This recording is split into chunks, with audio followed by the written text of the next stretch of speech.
ਪਹਿਲਾਂ ਸਰਕਾਰ ਇਹਨਾਂ ਨੂੰ ਸਮਝਾਉਂਦੀ ਸੀ, ਅੱਜ ਸਰਕਾਰ ਇਹਨਾਂ ਤੋਂ ਸਮਝ ਰਹੀ ਹੈ। ਕੀ ਨਿਚੋੜ ਕੱਢੀਏ ਸਰ?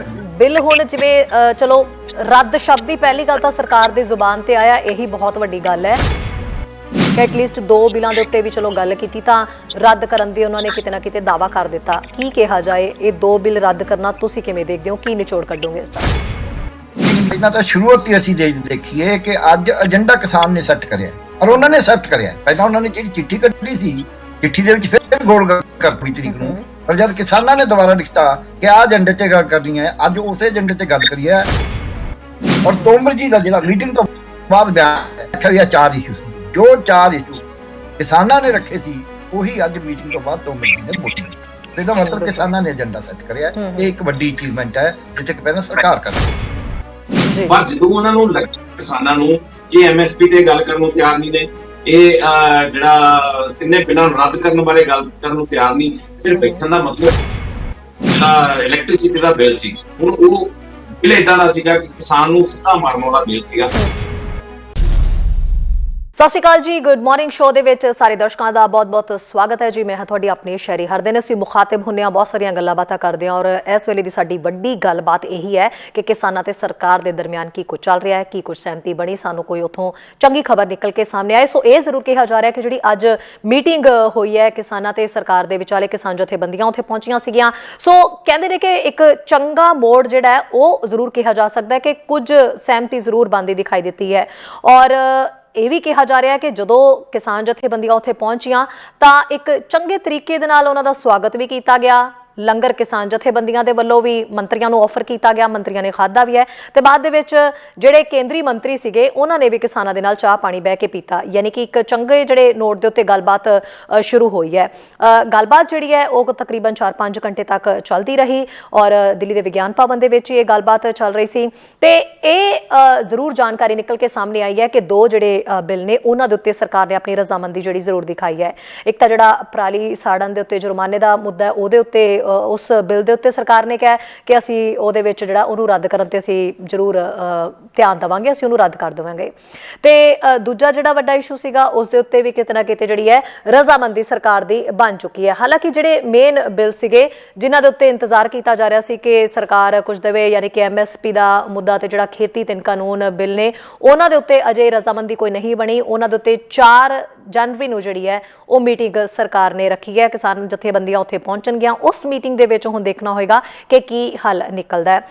ਇਸ ਤੋਂ ਇਲਾਵਾ ਜਿਹੜਾ ਇਲੈਕਟ੍ਰਿਸਿਟੀ ਜਿਹੜਾ ਬਿੱਲ ਹੈ ਉਹਦੇ ਉੱਤੇ ਵੀ ਸਰਕਾਰ ਨੇ ਕਹਿ ਦਿੱਤਾ ਕਿ ਉਹ ਵੀ ਰੱਦ ਜਿਹੜਾ ਕਰਨ ਦਾ ਦਾਅਵਾ ਕਰ ਦਿੱਤਾ ਹੈ। ਸੋ 2 ਬਿੱਲਾਂ ਦੇ ਉੱਤੇ ਤਾਂ ਸਰਕਾਰ ਨੇ ਰਜ਼ਾਮੰਦੀ ਜਿਹੜੀ ਹੈ ਕਿਸਾਨ ਜਥੇਬੰਦੀਆਂ ਦੀ ਤੇ ਸਰਕਾਰ ਦੀ ਬਣ ਚੁੱਕੀ ਹੈ, ਪਰ ਜਿਹੜੇ ਮੁੱਖ ਬਿੱਲ ਖੇਤੀਬਾੜੀ ਕਾਨੂੰਨ ਜਿਹੜੇ ਨੇ ਉਹਨਾਂ ਦੇ ਉੱਤੇ ਜਿਹੜੀ ਕੋਈ ਗੱਲਬਾਤ ਨਹੀਂ ਹੋਈ। ਉਹਨਾਂ ਦੇ ਉੱਤੇ 4 ਤਰੀਕ ਨੂੰ ਹੁਣ ਮੀਟਿੰਗ ਦੇ ਵਿੱਚ ਕੀ ਸਿੱਟਾ ਨਿਕਲੇਗਾ ਉਸ ਤੇ ਲਗਾਤਾਰ ਸਾਡੀ ਸਾਰਿਆਂ ਦੀ ਨਜ਼ਰ ਬਣੀ ਹੋਈ ਹੈ। ਹੁਣ ਅਜਿਹੇ ਦੇ ਵਿੱਚ ਕੱਲ ਨੂੰ ਟਰੈਕਟਰ ਮਾਰਚ ਕੱਢਿਆ ਜਾਣਾ ਸੀਗਾ ਤੇ ਕਿਸਾਨਾਂ ਨੇ ਫਿਲਹਾਲ ਦੇ ਲਈ ਉਹ ਟਰੈਕਟਰ ਮਾਰਚ ਜਿਹੜਾ ਉਹ ਮੁਲਤਵੀ ਕਰ ਦਿੱਤਾ ਹੈ ਤੇ 4 ਤਰੀਕ ਦੀ ਹੁਣ ਮੀਟਿੰਗ ਤੋਂ ਪਹਿਲਾਂ ਤਾਂ ਇਹ ਟਰੈਕਟਰ ਮਾਰਚ ਨਹੀਂ ਕੱਢਿਆ ਜਾਏਗਾ, ਪਰ ਉਸ ਤੋਂ ਬਾਅਦ ਦੀ ਤਸਵੀਰ ਜਿਹੜੀ ਹੈ ਉਹ ਕਾਫੀ ਅਹਿਮ ਰਹੇਗੀ। ਅਜਿਹੇ ਦੇ ਵਿੱਚ ਗੱਲਬਾਤ ਦਾ ਦੌਰ ਕਿੱਥੇ ਹੁਣ ਟਿਕਿਆ ਹੋਇਆ, ਅੱਗੇ ਕੀ ਬਣੇਗਾ? ਸਾਡੇ ਨਾਲ ਇਸ ਵੇਲੇ 3 ਗੈਸਟ ਸਾਡੇ ਜੁੜੇ ਹੋਏ ਨੇ। ਰਾਜੇਸ਼ ਗਿੱਲ ਜੀ ਤੋਂ ਅਸੀਂ ਜਾਣਾਂਗੇ ਕਿ ਪੂਰੀ ਖਬਰ ਕੀ ਹੈ, ਕੀ ਨਿਕਲ ਕੇ ਸਾਹਮਣੇ ਆਈ ਹੈ, ਕੀ ਕੁਝ ਮੀਟਿੰਗ ਦੇ ਵਿੱਚ ਹੋਇਆ। ਇਸ ਤੋਂ ਇਲਾਵਾ ਪਿਆਰੇ ਲਾਲ ਗਰਗ ਜੀ ਪਹਿਲਾਂ ਵੀ ਉਹ ਐਕਸਪਰਟ ਨੇ ਔਰ ਪਹਿਲਾਂ ਵੀ ਅਸੀਂ ਉਹਨਾਂ ਦੀ ਜਿਹੜੀ ਖੇਤੀਬਾੜੀ ਕਾਨੂੰਨਾਂ ਨੂੰ ਲੈ ਕੇ ਰਾਏ ਜਿਹੜੀ ਹੈ ਉਹ ਲੈਂਦੇ ਰਹਿੰਦੇ ਹਾਂ, ਉਹਨਾਂ ਦੇ ਨਾਲ ਗੱਲਬਾਤ ਕਰਦੇ ਰਹਿੰਦੇ ਹਾਂ। ਇਸ ਤੋਂ ਇਲਾਵਾ ਸਿੰਘੂ ਬਾਰਡਰ ਤੋਂ ਸਾਡੇ ਨਾਲ ਜਗਤਾਰ ਸਿੰਘ ਜੁੜੇ ਹੋਏ ਨੇ। ਦੱਸ ਦਈਏ ਕਿ ਸਪੋਰਟਸ ਪਰਸਨ ਨੇ ਔਰ ਭੁੱਖ ਹੜਤਾਲ ਤੇ ਲਗਾਤਾਰ ਬੈਠੇ ਹੋਏ ਨੇ, ਉਹਨਾਂ ਦਾ ਪਰਿਵਾਰ ਵੀ ਭੁੱਖ ਹੜਤਾਲ ਤੇ ਹੈ, ਉਹਨਾਂ ਨਾਲ ਵੀ ਅਸੀਂ ਗੱਲਬਾਤ ਕਰਾਂਗੇ। ਇਸ ਵੇਲੇ ਤਿੰਨੋਂ ਹੀ ਗੈਸਟ ਸਾਡੇ ਨਾਲ ਜੁੜੇ ਹੋਏ ਨੇ। ਸ਼ੁਰੂਆਤ ਕਰਦੇ ਹਾਂ ਜੀ ਰਾਜੇਸ਼ ਗਿੱਲ ਜੀ, ਪਿਆਰੇ ਲਾਲ ਗਰਗ ਜੀ, ਜਗਤਾਰ ਜੀ, ਬਹੁਤ-ਬਹੁਤ ਸਵਾਗਤ ਹੈ ਜੀ। ਰਾਜੇਸ਼ ਗਿੱਲ ਜੀ, ਸ਼ੁਰੂਆਤ ਤੁਹਾਡੇ ਤੋਂ ਕਰਦੇ ਹਾਂ। ਸਭ ਤੋਂ ਪਹਿਲਾਂ ਤਾਂ ਖਬਰ ਦੱਸੋ ਕਿ ਜਦੋਂ ਖਬਰ ਨਿਕਲ ਕੇ ਇਹ ਸਾਹਮਣੇ ਆਈ ਮੀਟਿੰਗ ਦੀ ਤਾਂ ਕੀ ਕੁਝ ਉਸ ਦੌਰਾਨ ਦੇਖਿਆ ਗਿਆ? देखो शायद कल ਆਪਾਂ ਕਿਸੇ ਮੀਟਿੰਗ ਦੇ ਬਾਰੇ ਗੱਲਬਾਤ ਕਰ ਰਹੇ ਸੀ ਤਾਂ ਇੱਕ ਗੱਲ ਨਹੀਂ ਬਾਰ-ਬਾਰ ਕਹਿ ਰਹੇ ਸੀ ਕਿ ਚਲੋ ਮੀਟਿੰਗ ਦਾ ਕੋਈ ਜਿਹੜਾ ਅਸੀਂ ਭਾਵਨੇ ਆ, ਜਿਹੜਾ ਅਸੀਂ ਚਾਹੁੰਦੇ ਆ ਉਹ ਨਹੀਂ ਕੀਤਾ ਹੋ ਸਕਦਾ ਕਿ ਨਾ ਨਹੀਂ, ਪਰ ਅਜਿਹਾ ਰਾਹ ਪੱਧਰਾ ਜ਼ਰੂਰ ਹੋ ਜਾਏ ਕਿ ਅਸੀਂ ਅਗਲੀ ਮੀਟਿੰਗ ਰੱਖ ਸਕੀਏ। ਜਿੱਦਾਂ ਇੱਕ ਲੰਮਾ ਡੈਡਲੌਕ ਰਿਹਾ ਸੀ ਉਹ ਦੁਬਾਰਾ ਨਾ ਕਿਤੇ ਪੈਦਾ ਹੋ ਜਾਏ, ਉਹਨੂੰ ਤੋੜਨਾ ਬੜਾ ਔਖਾ ਸੀ। ਪਰ ਹੁਣ ਅੱਜ ਜਿਹੜਾ ਇੱਕ ਸੁਹਿਰਦ ਮਾਹੌਲ ਦੇ ਵਿੱਚ ਮੀਟਿੰਗ ਹੋਈ ਹੈ, ਨਾ ਸਿਰਫ ਗੱਲਾਂ ਦੀ ਚੰਗੀ ਸਾਂਝ ਪਈ ਬਲਕਿ ਰੋਟੀ ਦੀ ਸਾਂਝ ਇੱਕ ਦੇਖਣ ਨੂੰ ਮਿਲੀ, ਜਿਸ ਦੇ ਵਿੱਚ ਇਹ ਕਿਸਾਨਾਂ ਦੀ ਰੋਟੀ ਜਿਹੜੀ ਹੈ ਉਹ ਉਹਨਾਂ ਨੇ ਮੰਤਰੀਆਂ ਨੇ ਖਾਧੀ, ਉਹ ਜਿਹੜੇ ਉਹਦੇ ਦਾ ਨੇ ਖਾਧੀ, ਉਹਨਾਂ ਦੀ ਇਹਨਾਂ ਨੇ ਖਾਧੀ। ਇੱਕ ਉਹ ਵੀ ਸਾਨ ਚੰਗੀ ਦੇਖਣ ਨੂੰ ਮਿਲੀ। ਤਾਂ ਜਿਹੜਾ ਕਿਸਾਨ ਜਿਹੜੇ ਸਨ, ਕਿਉਂਕਿ ਕਿਸਾਨਾਂ ਦੀ ਗੱਲਬਾਤ ਹੋਣੀ ਸੀ, ਕਿਸਾਨ ਜਦੋਂ ਬਾਹਰ ਨਿਕਲੇ ਤੇ ਉਹਨਾਂ ਨੂੰ ਪੋਜ਼ਿਟਿਵਿਟੀ ਬਹੁਤ ਜ਼ਿਆਦਾ ਨਜ਼ਰ ਆਈ। ਔਰ ਸ਼ਹਿਰੀ ਦੱਸਣਾ ਚਾਹੂੰਗਾ ਕਿ ਇਸ ਨਾਲ ਜਿਹੜਾ ਰਾਜਨਾਥ ਸਿੰਘ ਦਾ ਜੋ ਬਿਆਨ ਆਇਆ ਕਿ ਜਿਹੜੇ ਇਲਜ਼ਾਮਾਤ ਜਿਹੜੇ ਲਾਏ ਜਾ ਰਹੇ ਸੀਗੇ ਕਿਸਾਨਾਂ ਦੇ ਉੱਤੇ, ਉਹਨਾਂ ਨੂੰ ਵੱਖਵਾਦੀ ਟੁਕੜੇ ਗਏ ਆ, ਹੋਰ ਜਿਹੜੀਆਂ ਗੱਲਾਂ ਦੀਆਂ ਕਹੀ ਜਾ ਰਹੀਆਂ ਸੀ, ਉਹ ਤੇ ਉਹਨਾਂ ਨੇ ਇੱਕ ਵਿਰਾਮ ਚਿੰਨ੍ਹ ਇੱਕ ਲਾਤਾ ਕਿ ਇਹ ਜਿਹੜਾ ਵੀ ਕਹਿ ਰਿਹਾ ਉਹ ਉਸ ਦੇ ਖਿਲਾਫ ਨੇ। ਇਹ ਕੀ ਗੱਲ ਹੈ ਕਿ ਇਸ ਦੇ ਨਾਲ ਕਿਉਂਕਿ ਦੋਵਾਂ ਨੂੰ ਇੱਕ ਵਰਸ਼ ਦੇ ਵਿੱਚ ਵੇਖਿਆ ਜਾ ਸਕਦਾ ਸਾਈਮਲਟੇਨੀਅਸਲੀ, ਜਦੋਂ ਦੋਵੇਂ ਚੀਜ਼ਾਂ ਇੱਕ ਵਰਸ਼ ਵਿੱਚ ਦੇਖਿਆ ਜਾਵੇ। ਔਰ ਦੂਸਰੀ ਗੱਲ ਇਹ ਹੈ ਕਿ ਹੁਣ ਜਦੋਂ ਪਹਿਲਾਂ ਵੀ ਮੀਟਿੰਗਸ ਹੁੰਦੀਆਂ ਸੀ, ਮੀਟਿੰਗਸ ਦੇ ਨਾਲ ਦੀ ਨਾਲ ਸਾਈਮਲਟੇਨੀਅਸਲੀ ਗੱਲਾਂ ਇਹ ਚੱਲਦੀਆਂ ਸੀ, ਇਹ ਤਾਂ ਬਿੱਲ ਬਹੁਤ ਵਧੀਆ ਜੀ, ਇਹ ਤਾਂ ਕਿਸਾਨਾਂ ਲਈ ਫਾਇਦੇਮੰਦ ਹੈ। ਹੁਣ ਉਹ ਬਿਆਨ ਜਿਹੜੇ ਥੋੜੇ ਘੱਟ ਹਨ, ਤਾਂ ਇਸ ਮੀਟਿੰਗ ਤੇ ਕੰਸੈਂਟਰੇਟ ਕੀਤਾ ਗਿਆ। ਹੁਣ ਇਹ ਮੀਟਿੰਗ ਜਿਹੜੀ ਹੋਈ ਆ, ਮੀਟਿੰਗ ਚੱਜੇ ਮਾਹੌਲ ਅਸੀਂ ਸਾਰੇ ਜਾਣਦੇ ਹਾਂ। ਮੀਟਿੰਗ ਦੇ ਵਿੱਚ ਜੋ ਗੱਲ ਕੀਤੀ ਗਈ, ਦੋ ਬਿੱਲਾਂ ਦੀ ਜਿਹਨਾਂ ਨੂੰ ਤੁਸੀਂ ਜ਼ਿਕਰ ਕੀਤਾ, ਉਹ ਮੀਟਿੰਗ ਦੋਵੇਂ ਬਿੱਲਾਂ ਦੇ ਉੱਤੇ ਜਿਹੜੀ ਗੱਲਬਾਤ ਹੋਈ, ਬਹਿਸ ਇਹਨਾਂ ਬਿੱਲਾਂ ਤੇ ਹੋਈ ਜਿਹੜੇ ਇਹ ਦੋਵੇਂ ਬਿੱਲ ਪਹਿਲਾਂ ਬੁਰੀ ਤਰ੍ਹਾਂ ਨਾਲ ਇਹਨਾਂ ਨੂੰ ਇਗਨੋਰ ਕੀਤਾ ਜਾਂਦਾ ਸੀ, ਇਹਨਾਂ ਤੇ ਕੋਈ ਗੱਲਬਾਤ ਨਹੀਂ ਸੀ। ਪਰ ਜਦੋਂ ਉਹਨਾਂ ਨੂੰ ਲੱਗਿਆ ਕਿਸਾਨਾਂ ਨੂੰ ਕਿ ਐਮਐਸਪੀ ਤੇ ਗੱਲ ਕਰਨ ਨੂੰ ਤਿਆਰ ਨਹੀਂ ਨੇ, ਇਹ ਜਿਹੜਾ ਤਿੰਨੇ ਬਿੱਲਾਂ ਨੂੰ ਰੱਦ ਕਰਨ ਬਾਰੇ ਗੱਲ ਕਰਨ ਨੂੰ ਤਿਆਰ ਨਹੀਂ, ਫਿਰ ਬੈਠਣ ਦਾ ਮਤਲਬ ਜਦੋਂ ਬੈਠੇ ਆ ਤੇ ਕੋਈ ਨਾ ਕੋਈ ਕਿਸੇ ਨਤੀਜੇ ਤੇ ਪਹੁੰਚਣਾ ਹੈ। ਚਲੋ ਉਹਨਾਂ ਨੂੰ ਛੱਡ ਕੇ ਇਹ ਦੋ ਮੁੱਦਿਆਂ ਤੇ ਆ ਗਏ ਕਿ ਚਲੋ ਇਹਨਾਂ ਬਿੱਲਾਂ ਬਾਰੇ ਕੀ ਕਰਨਾ, ਜਿਹੜੇ ਕਿ ਜਿਹੜਾ ਇਲੈਕਟ੍ਰਿਸਿਟੀ ਦਾ ਬਿੱਲ ਸੀ, ਹੁਣ ਉਹ ਬਿੱਲ ਏਦਾਂ ਦਾ ਸੀਗਾ ਕਿ ਕਿਸਾਨ ਨੂੰ ਸਿੱਧਾ ਮਾਰਨ ਵਾਲਾ ਬਿੱਲ ਸੀਗਾ ਕਿ ਜਿਸ ਦੇ ਨਾਲ ਕਿ ਕਿਸਾਨਾਂ ਦੇ ਖਾਤੇ ਵਿੱਚ ਸਬਸਿਡੀ ਪਾਉਣੀ ਸੀ, ਉਹਨਾਂ ਨੂੰ ਭੇਜਣੀ ਸੀ। ਪਰ ਜੇ ਕਿਸਾਨ ਬਿੱਲ ਦੇਣ ਜੋਗਾ ਹੀ ਨਾ ਹੋਏਗਾ, ਉਹਦੇ ਬਿੱਲ ਹੀ ਮੀਟਰ ਕੱਟੇ ਜਾਣਗੇ, ਤਾਂ ਕੀ ਹੋਏਗਾ? ਕਿਸਾਨਾਂ ਨੇ ਇਹ ਜਿਹੜਾ ਇਹਦਾ ਬਕਾਇਦਾ ਤੌਰ ਤੇ ਫਰਕ ਦਿੱਤੇ ਆਪਣੇ, ਤਾਂ ਉਹ ਬਿੱਲ ਜਿਹੜਾ ਵਾਪਸ ਲੈ ਲਿਆ ਗਿਆ। ਉਸ ਤੋਂ ਬਾਅਦ ਜਿਹੜਾ ਪਰਾਲੀ ਵਾਲਾ ਬਿੱਲ ਸੀ ਉਹ ਵੀ ਵਾਪਸ ਲੈ ਲਿਆ ਗਿਆ, ਕਿ ਜਿਹੜਾ ਵਾਪਸ ਇਸ ਢੰਗ ਨਾਲ ਲਿਆ ਗਿਆ ਕਿ ਕਿਸਾਨਾਂ ਨੂੰ ਖੇਤੀ ਦਾ ਜਿਹੜਾ ਉਸਨੂੰ ਇਸ ਦੇ ਵਿੱਚੋਂ ਬਾਹਰ ਕੱਢ ਦਿੱਤਾ ਗਿਆ। ਬਾਕੀ ਜੋ ਇੰਡਸਟਰੀਜ਼ ਜਾਂ ਹੋਰ ਪੋਲਿਊਸ਼ਨ ਦੇ ਜ਼ਰੀਏ ਨੇ ਉਹਨਾਂ ਨੂੰ ਵਿੱਚ ਰੱਖਿਆ ਗਿਆ, ਸਿਰਫ ਕਿਸਾਨਾਂ ਨੂੰ ਇਸ ਤੋਂ ਬਾਹਰ ਕੱਢਿਆ ਗਿਆ। ਜੀ ਬਿਲਕੁਲ, ਕਿ ਇੱਕ ਵੱਡੀ ਪ੍ਰਾਪਤੀ ਹੈ ਇਸ ਪੱਖ ਤੋਂ ਕਿ ਜੇ ਕਿਸਾਨਾਂ ਦੀਆਂ ਪ੍ਰਾਪਤੀਆਂ ਦੀ ਗੱਲ ਕਰੀਏ, ਸੰਘਰਸ਼ ਦੀ ਪ੍ਰਾਪਤੀਆਂ ਦੀ ਗੱਲ ਕਰੀਏ, ਤਾਂ ਉਹ ਬੇਸ਼ੁਮਾਰ ਨੇ। ਪਰ ਇਹ ਵੱਡੀ ਪ੍ਰਾਪਤੀ ਕਿਵੇਂ ਤੌਰ ਤੇ ਇਹ ਇੱਕ ਵੱਡੀ ਪ੍ਰਾਪਤੀ ਜਿਹੜੀ ਹੈ ਕਿਸਾਨਾਂ ਨੇ ਜਿੱਤ ਹਾਸਲ ਕੀਤੀ। ਔਰ ਸਭ ਤੋਂ ਵੱਡੀ ਗੱਲ ਜਿਹੜੀ ਮੈਂ ਖਾਸ ਤੌਰ ਤੇ, ਕਿਉਂਕਿ ਐਕਸਪਰਟ ਵੀ ਬੈਠੇ ਨੇ ਸਾਡੇ ਕੋਲ, ਤਾਂ ਇਹ ਚੀਜ਼ ਮੈਨੂੰ ਨਜ਼ਰ ਆ ਰਹੀ ਉਹ ਇਹ ਹੈ ਕਿ 31 ਦਸੰਬਰ ਬੜਾ ਵੱਡਾ ਇੱਕ ਮੈਂ ਸਮਝਦਾ ਕਿ ਸਰਕਾਰ ਦਾ ਬੋਝ ਸੀ। 31 ਦਸੰਬਰ ਦੀ ਰਾਤ ਜਿਹੜੀ ਉਹ ਨਾ ਸਿਰਫ ਮਤਲਬ ਉਸਨੂੰ ਇੱਕ ਵੱਡਾ ਤਿਉਹਾਰ ਦੇ ਰੂਪ ਦੇ ਵਿੱਚ ਮਨਾਇਆ ਜਾਂਦਾ ਹੈ, ਤਾਂ ਉਹ 31 ਦਸੰਬਰ ਰਾਤ ਜੇ ਕਿਸਾਨ ਉੱਥੇ ਹੁਣ ਤੇ ਕੁਛ ਨਾ ਕੁਛ ਦੇ ਕੇ ਭੇਜਿਆ ਹੈ। ਜੇ ਪਹਿਲੇ ਵਰਕਿੰਗ ਬਲੌਕ 'ਚ ਜਾਂ ਪਹਿਲੇ ਵਰਕਿੰਗ ਕਾਲ ਦੇ ਵਿੱਚ ਜੇ 31 ਦਸੰਬਰ ਜਿਹੜੀ ਮੀਡੀਆ ਸਾਹਮਣੇ ਆਉਂਦੀ, ਤਾਂ ਫਿਰ ਆਲਮੀ ਤੌਰ ਤੇ ਬੜੀ ਵੱਡੀ ਫਜ਼ੀਲਤ ਹੋਣੀ ਸਰਕਾਰ ਦੀ, ਤਾਂ ਕੁਛ ਨਾ ਕੁਛ ਦੇ ਕੇ ਉਹਨਾਂ ਨੂੰ ਕਿਸਾਨਾਂ ਨੂੰ ਭੇਜ ਕੇ ਉਸ ਚੀਜ਼ ਤੇ ਥੋੜਾ ਜਿਹਾ ਇਹਨਾਂ ਨੇ ਕੰਟਰੋਲ ਕਰ ਲਿਆ ਕਿ ਉਹ ਆਪਣੀ ਬੇਇੱਜ਼ਤੀ ਬਚਾਈ, ਉਹ ਉਸ ਢੰਗ ਨਾਲ ਇਸ ਨੂੰ ਲਿਆ ਜਾ ਸਕਦਾ ਹੈ। ਬਾਕੀ ਕਿਸਾਨ ਜਿਹੜੇ ਨੇ ਉਤਸ਼ਾਹਿਤ ਨੇ ਔਰ ਉਹਨਾਂ ਦਾ ਹੌਸਲਾ ਜਿਹੜਾ ਉਸੇ ਤਰ੍ਹਾਂ ਨਾਲ ਬੁਲੰਦ ਹੈ ਕਿ ਜਿਹੜੇ ਕਾਨੂੰਨ ਹੈ ਉਹ ਰੱਦ ਕਰਾ ਕੇ ਹੀ ਅਸੀਂ ਵਾਪਸ ਜਾਵਾਂਗੇ। ਹੁਣ ਠੀਕ ਹੈ, ਪੋਜ਼ਿਟਿਵਿਟੀ ਜ਼ਰੂਰ ਨਜ਼ਰ ਆਈ ਹੈ, ਪਰ ਇਹ ਇੱਥੇ ਰੁਕਣ ਵਾਲੇ ਨਹੀਂ, ਜਾਂ ਇਸ ਤਰ੍ਹਾਂ ਬੜੀ ਜਿਹੜੇ ਚੀਜ਼ਾਂ ਕਰਕੇ ਉਹ ਕਿਸਾਨ ਜਿਹੜੇ ਉਹ ਰੋਕਣ ਵਾਲੇ ਨਹੀਂ ਨੇ। ਉਹ ਬਿਲਕੁਲ ਉਹਨਾਂ ਦਾ ਜਿਹੜਾ ਇੱਕ ਮੇਨ ਟਾਰਗੇਟ ਹੈ ਉਹੀ ਹੈ ਕਿ ਜਿਹੜੇ ਕਾਨੂੰਨ ਨੇ ਉਹ ਉਹਨਾਂ ਨੂੰ ਰੱਦ ਕਰਾਉਣਾ ਹੈ। ਔਰ ਇਸੇ ਕਰਕੇ ਤਰੀਕ ਦੀ ਔਰ ਇਸ ਦੇ ਨਾਲ ਜਿਹੜਾ ਇਹਨਾਂ ਨੇ ਟਰੈਕਟਰ ਰੈਲੀ ਕੀਤੀ ਸੀ 31 ਤਰੀਕ ਦੀ, ਉਸ ਨੂੰ ਵੀ ਮੁਲਤਵੀ ਕਰ ਦਿੱਤਾ ਗਿਆ। ਜੀ ਬਿਲਕੁਲ। ਪਿਆਰੇ ਲਾਲ ਗਰਗ ਜੀ, ਕੀ ਨਿਚੋੜ ਕੱਢੀਏ ਸਰ? ਬਿੱਲ ਹੁਣ ਜਿਵੇਂ ਚਲੋ ਰੱਦ ਸ਼ਬਦ ਦੀ ਪਹਿਲੀ ਗੱਲ ਤਾਂ ਸਰਕਾਰ ਦੀ ਜ਼ੁਬਾਨ ਤੇ ਆਇਆ, ਇਹੀ ਬਹੁਤ ਵੱਡੀ ਗੱਲ ਹੈ ਕਿ ਐਟਲੀਸਟ ਦੋ ਬਿੱਲਾਂ ਦੇ ਉੱਤੇ ਵੀ ਚਲੋ ਗੱਲ ਕੀਤੀ, ਤਾਂ ਰੱਦ ਕਰਨ ਦੀ ਉਹਨਾਂ ਨੇ ਕਿਤੇ ਨਾ ਕਿਤੇ ਦਾਅਵਾ ਕਰ ਦਿੱਤਾ। ਕੀ ਕਿਹਾ ਜਾਏ, ਇਹ ਦੋ ਬਿੱਲ ਰੱਦ ਕਰਨਾ ਤੁਸੀਂ ਕਿਵੇਂ ਦੇਖਦੇ ਹੋ? ਕੀ ਨਿਚੋੜ ਕੱਢੋਗੇ ਇਸ ਦਾ?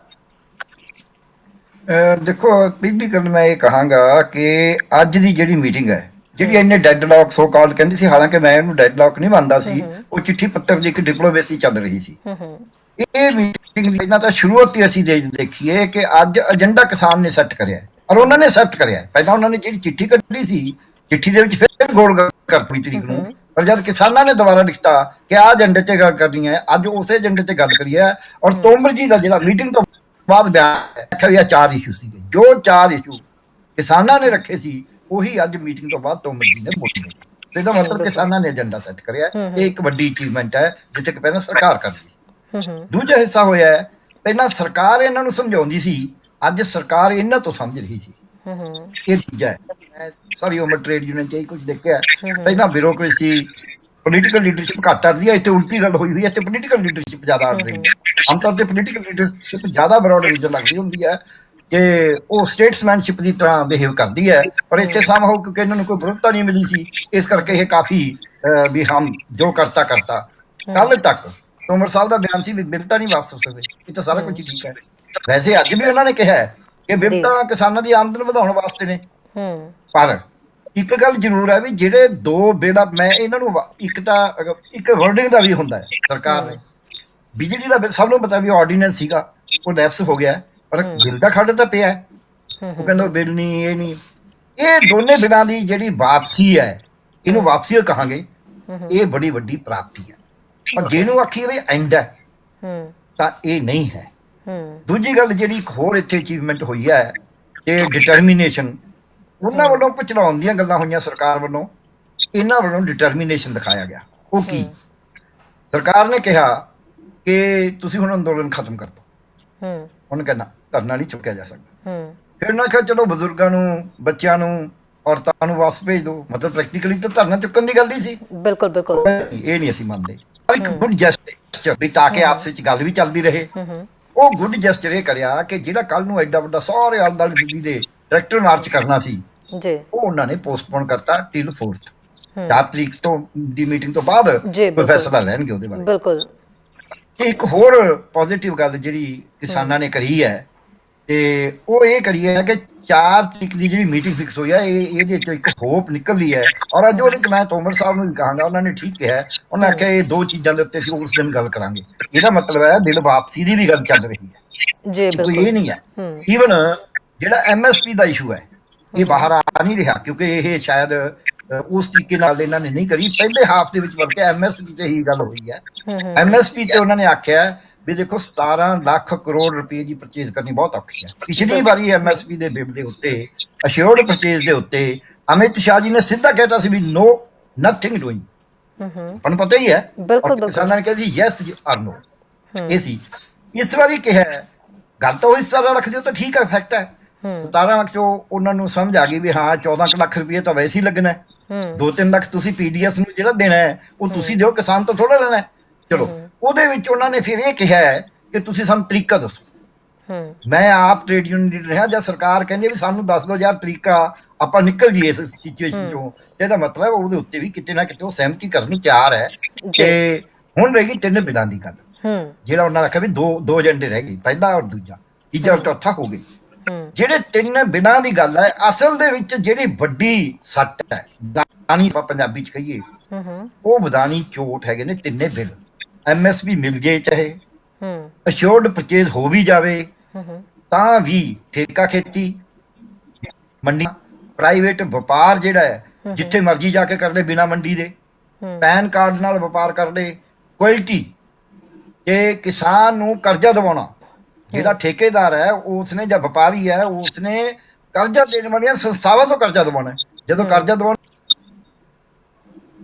ਤਾਂ ਬਿੱਲ ਨੇ ਜਿਹੜੇ 3 ਐਸੈਂਸ਼ੀਅਲ ਕਮੋਡਿਟੀ ਐਕਟ, ਜਦੋਂ ਤੁਸੀਂ ਖਰੀਦ ਲਿਆ, ਖਰੀਦ ਕੇ ਜਦ ਤੁਸੀਂ ਭੰਡਾਰਨ ਬਹੁਤ ਜ਼ਿਆਦਾ ਕਰ ਲਿਆ, ਭਾਅ ਤੁਸੀਂ ਆਪਣੀ ਮਰਜ਼ੀ ਦਾ ਵੇਚਣ ਲੱਗ ਗਏ, ਤੁਸੀਂ ਜਿੱਦ ਮਰਜ਼ੀ ਥੋੜਾ ਪੈਦਾ ਕਰ ਦੋਗੇ, ਆਮ ਬੰਦਿਆਂ ਨੂੰ ਰੋਟੀ ਮਿਲਣੀ ਮੁਸ਼ਕਲ ਹੋ ਜਾਏਗੀ।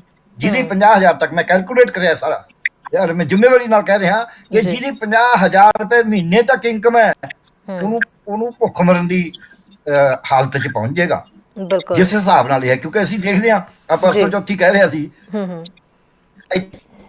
ਵਿਕਦਾ ਤੇ ਉਹੀ ਮਾਲ 'ਚ ਚੰਡੀਗੜ੍ਹ ਦੀ ਮਾਲ 'ਚ 19 ਰੁਪਏ ਦਾ ਵਿਕ ਰਿਹਾ। ਬਿਲਕੁਲ ਬਿਲਕੁਲ। ਹਾਲਾਂਕਿ ਉੱਥੇ ਤਾਂ ਬਹੁਤ ਹੀ ਦਿਖਾਇਆ ਸਿੰਘੂ ਬਾਰਡਰ ਤੇ ਬੰਦੇ ਨੇ, ਪਰ ਇੱਥੇ ਚੰਡੀਗੜ੍ਹ 'ਚ ਮੈਂ ਬੈਠਾ।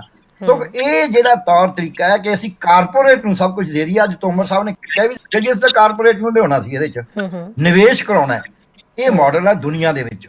ਦੁਨੀਆ 'ਚ ਮਾਡਲ ਫੇਲ ਹੋ ਗਿਆ, ਅਮਰੀਕਾ 'ਚ ਫੇਲ ਹੋਇਆ, ਇੰਗਲੈਂਡ 'ਚ ਫੇਲ ਹੋਇਆ, ਕੈਨੇਡਾ 'ਚ ਫੇਲ ਹੋਇਆ। ਉਹਨਾਂ ਨੂੰ ਸਬਸਿਡੀਆਂ, ਉਹ ਸਬਸਿਡੀ ਨਹੀਂ ਕਹਿੰਦੇ, ਸਪੋਰਟ ਕਹਿੰਦੇ ਨੇ। ਬਿਲਕੁਲ, ਸਪੋਰਟ ਕਹਿ ਕੇ ਤੁਸੀਂ ਜਿੰਨਾ ਮਰਜ਼ੀ ਪੈਸਾ ਦੇ ਦਿਓ, ਸਬਸਿਡੀ ਕਹਿ ਕੇ ਕਿ ਕੋਈ WTO ਕਹਿੰਦੇ ਨਹੀਂ ਤੁਸੀਂ ਇੰਨੀ ਸਬਸਿਡੀ ਨਹੀਂ ਦੇ ਸਕਦੇ, ਤੁਸੀਂ ਸਭ ਤੋਂ ਇੰਨੀ ਕਣਕ ਜ਼ਰੂਰ ਖਰੀਦੋਗੇ। ਸੋ ਕੁਝ ਗੱਲਾਂ ਐਸੀਆਂ ਨੇ ਜਿਹੜੀਆਂ ਗੱਲਾਂ ਦੇ ਨਾਲ ਜੇ ਉਹ 3 ਬਿੱਲ ਕਹਿੰਦੇ ਨੇ ਵੀ ਜ਼ਮੀਨ 2 ਸਾਲ ਨਹੀਂ ਤਾਂ 3 ਸਾਲ ਬਾਅਦ ਚਲੀ ਜਾਊਗੀ। ਉਹ ਪੰਜਾਬੀ 'ਚ ਅਸੀਂ ਕਹਿੰਦੇ ਹੁੰਦੇ, ਇੱਕ ਅਖਾਣ ਹੈ, ਬੱਕਰੇ ਦੀ ਮਾਂ ਕਦ ਕਦ ਖੈਰ ਬਣਾਊ ਜੀ। ਬਿਲਕੁਲ, ਇਹ ਜ਼ਮੀਨ ਫਿਰ ਜਾਣੀ ਕਿਸਾਨ ਦੀ, ਔਰ ਕਿਸਾਨ ਦੀ ਜ਼ਮੀਨ ਹੀ ਇਸ ਦਾ ਰੋਟੀ ਰੋਜੀ ਦਾ ਸਾਧਨ ਹੈ। ਦੂਜੀ ਗੱਲ ਇੱਕ ਹੋਰ ਇਹਦੇ ਚ ਦੇਖਣ ਦੀ ਲੋੜ ਹੈ ਕਿ ਪੰਜਾਬ 'ਚ ਵੀ ਪੂਰੇ ਮੁਲਕ 'ਚ ਵੀ ਤਕਰੀਬਨ 60 ਰੁਜ਼ਗਾਰ ਖੇਤੀ 'ਚੋਂ ਪੈਦਾ ਹੋ ਰਿਹਾ। ਇੱਕ ਤਾਂ ਡਾਇਰੈਕਟ ਰੁਜ਼ਗਾਰ ਹੈ, ਜਿਵੇਂ ਪੰਜਾਬ ਦੇ ਵਿੱਚ 36% ਰੁਜ਼ਗਾਰ ਜਿਹੜਾ 37% ਇਹ ਡਾਇਰੈਕਟ ਹੈ ਖੇਤੀ 'ਚ।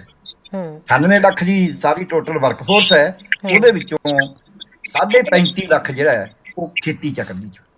ਉਹ 35.5 ਲੱਖ ਚੋਂ ਤਕਰੀਬਨ 19 ਲੱਖ ਜਿਹੜਾ ਹੈ ਉਹ ਇਹਦੇ ਵਿੱਚ ਹੈ ਕਿਸਾਨ ਹੈ, ਤੇ 16 ਕੁ ਲੱਖ ਉਹਦੇ ਵਿੱਚ ਮਜ਼ਦੂਰ ਹੈ, ਖੇਤ ਮਜ਼ਦੂਰ ਹੈ। ਬਹੁਤ ਵੱਡੀ ਹੈ। ਉਸ ਤੋਂ ਅੱਗੇ ਜੇ ਆਪਾਂ ਲਾਈਏ ਰੇਹੜੀਆਂ ਵਾਲੇ, ਰਿਕਸ਼ਿਆਂ ਵਾਲੇ, ਸਬਜ਼ੀ ਵੇਚਣ ਵਾਲੇ, ਦੁਕਾਨਾਂ ਵਾਲੇ, ਫਿਰ ਪੱਲੇਦਾਰ, ਚੜਾਈ ਵਾਲੇ, ਭਰਾਈ ਵਾਲੇ, ਫਿਰ ਛੋਟੀਆਂ ਟਰਾਂਸਪੋਰਟ ਵਾਲੇ, ਜਦ ਅਸੀਂ ਇਹਨਾਂ ਸਾਰਿਆਂ ਨੂੰ ਵਪਾਰੀ, ਛੋਟੇ ਆੜਤੀਏ, ਮਨੀਮ, ਤੇ ਫਿਰ ਛੋਟੇ ਛੋਟੇ ਦੁਕਾਨਾਂ ਵਾਲੇ ਦਾ ਜਿਹੜੀਆਂ ਕਿਉਂਕਿ ਉਹਦੇ ਸਹਾਰੇ ਵਿਕਦੀਆਂ ਨੇ, ਢਾਬਿਆਂ ਵਾਲੇ, ਚਾਹ ਦੁੱਧ ਦੀਆਂ ਦੁਕਾਨਾਂ ਵਾਲੇ, ਇਹ ਜਦ ਅਸੀਂ ਮਸ਼ੀਨਰੀ ਦੀ ਰਿਪੇਅਰ ਵਾਲੇ, ਇਹ ਜਦ ਅਸੀਂ ਇਹਨਾਂ ਨੂੰ ਗਿਣਾਂਗੇ ਤਾਂ ਇਹ ਤਕਰੀਬਨ 60% ਜਿਹੜਾ ਜੌਬ ਹੈ ਸੈਲਫ ਇੰਪਲਾਇਮੈਂਟ ਉਹ ਖੇਤੀ ਦੇ ਰਹੀ ਹੈ।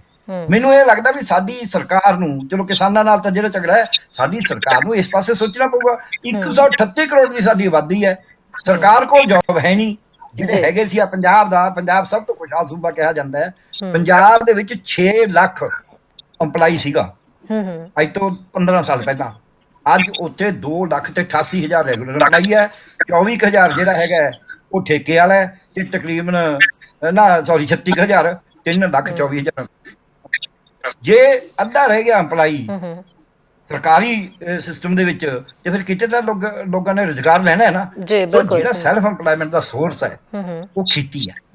ਖੇਤੀ ਨੂੰ ਜਦ ਤੁਸੀਂ ਮਾਰੋਗੇ, ਜੇ ਕਾਰਪੋਰੇਟ ਨੂੰ ਦੇ ਦੋਗੇ, ਤਾਂ ਫਿਰ ਉਹ ਇੰਪਲਾਇਮੈਂਟ ਗਈ। ਇਹਦਾ ਮਤਲਬ ਤੁਸੀਂ ਲੋਕਾਂ ਨੂੰ ਭੁੱਖੇ ਮਾਰਨਾ ਚਾਹੁੰਦੇ ਹੋ। ਸੋ ਅੱਜ ਨੇਸ਼ਨ ਦੇ ਹਿੱਤ 'ਚ, ਕਾਮਨ ਮੈਨ ਦੇ ਹਿੱਤ 'ਚ, ਲੋਕਾਂ ਦੇ ਹਿੱਤ 'ਚ ਇਹੀ ਹੈ ਕਿ ਖੇਤੀ ਨੂੰ ਜਿਹੜਾ ਇਹ ਅਸੀਂ ਵੈਸਟ ਦੀ ਨਕਲ ਨਹੀਂ ਕਰ ਸਕਦੇ। ਪਹਿਲੇ ਤਾਂ ਵੈਸਟ ਮਾਡਲ ਹੀ ਫੇਲ ਹੋ ਗਿਆ। ਦੂਜੀ ਗੱਲ ਵੈਸਟ ਦੀ ਡਿਵੈਲਪਮੈਂਟ ਦੀ ਜ਼ਰੂਰਤ ਹੈ। ਆਪਾਂ ਨੂੰ ਪਤਾ ਕੈਨੇਡਾ ਦੇ ਵਿੱਚ ਇੱਕ ਪਾਸੇ ਜ਼ਮੀਨ ਹੈ, ਦੂਜੀ ਭਾਵੇਂ ਕੰਮ ਨਹੀਂ ਆਉਂਦੀ ਖੇਤੀ ਦੇ, ਜ਼ਮੀਨ ਤਾਂ ਬਥੇਰੀ ਹੈ। ਅਮਰੀਕਾ ਦੇ ਵਿੱਚ ਖੁੱਲੀ ਪਈ ਹੈ। ਸੋ ਜਿਹੜੀ ਸਾਡੀ ਪਾਪੂਲੇਸ਼ਨ ਦੀ ਕੰਸੈਂਟਰੇਸ਼ਨ ਹੈ, ਜਿਹੜਾ ਸਾਡਾ ਟੈਕਨੋਲੋਜੀ ਦਾ ਡਿਵੈਲਪਮੈਂਟ ਦਾ ਲੈਵਲ ਹੈ, ਉਸ ਹਿਸਾਬ ਨੂੰ ਜੇ ਅਸੀਂ ਦੇਖੀਏ, ਜਿਹੜਾ ਸਾਡਾ ਕਲਚਰ ਹੈ, ਜਿਹਦੀ ਗੱਲ ਕਰਦੇ ਨੇ ਵੀ ਅਸੀਂ ਤਾਂ ਕਲਚਰ ਦੀ ਗੱਲ ਕਰਦੇ ਹਾਂ, ਤੇ ਜਿਹੜਾ ਸਾਡਾ ਕਲਚਰ ਹੈ ਇਹ ਸਾਰੇ ਵਾਸਤੇ ਖੇਤੀ ਜ਼ਰੂਰੀ ਹੈ। ਹੁਣ ਇੱਕ ਗੱਲ ਸਾਡੇ ਤਾਂ ਜੇ ਪੰਜਾਬ ਦੀ ਗੱਲ ਮੈਂ ਕਰਾਂ, ਮਨ ਹਾਰੀ ਕਿਰਸਾਨੀ ਕਰਨੀ, ਸ਼ਰਮ ਪਾਣੀ ਤਨ ਖੇਤ, ਨਾਮ ਵੀ ਸੰਤੋਖ ਗੱਖ ਗਰੀਬੀ ਵਿੱਚ, ਕਾਲ ਖਾਏ ਕਿਛ ਹੱਥੋਂ ਦੇ, ਨਾਨਕ ਰਾਹ ਪਛਾਣੇ ਸੀ। ਸਾਡਾ ਤਾਂ ਹਿੱਸਾ ਹੀ ਖੇਤੀ ਹੈ, ਕੁਦਰਤ ਦੇ ਨਾਲ। ਕੁਦਰਤ ਨਾਲ ਇੱਕ ਹੁਣ ਇੱਥੇ ਸਵਾਲ ਕਿੱਥੇ ਆਉਂਦਾ ਹੈ, ਇਹ ਤਿੰਨੇ ਬਿੱਲਾਂ ਨੂੰ ਵਾਪਸ ਇਹ ਹੋਣੇ ਨੇ। ਮੈਂ ਇਸ ਗੱਲ ਦੇ ਉੱਤੇ ਯਕੀਨ ਰੱਖਦਾ। ਹਰ ਚੈਨਲ ਤੇ ਮੈਂ ਕਹਿਣਾ, ਅੱਜ ਇਹਨੇ 3 ਗੱਲਾਂ ਨੇ, ਮੈਂ ਕਹਿਣਾ ਨਹੀਂ ਚਾਹੁੰਦਾ ਵੀ ਕਈ ਵਾਰ ਉਹਨੂੰ ਲੱਗਦਾ ਵੀ ਤੂੰ ਕਿਹੜਾ ਪੰਡਤ ਹੈ ਇੰਨਾ।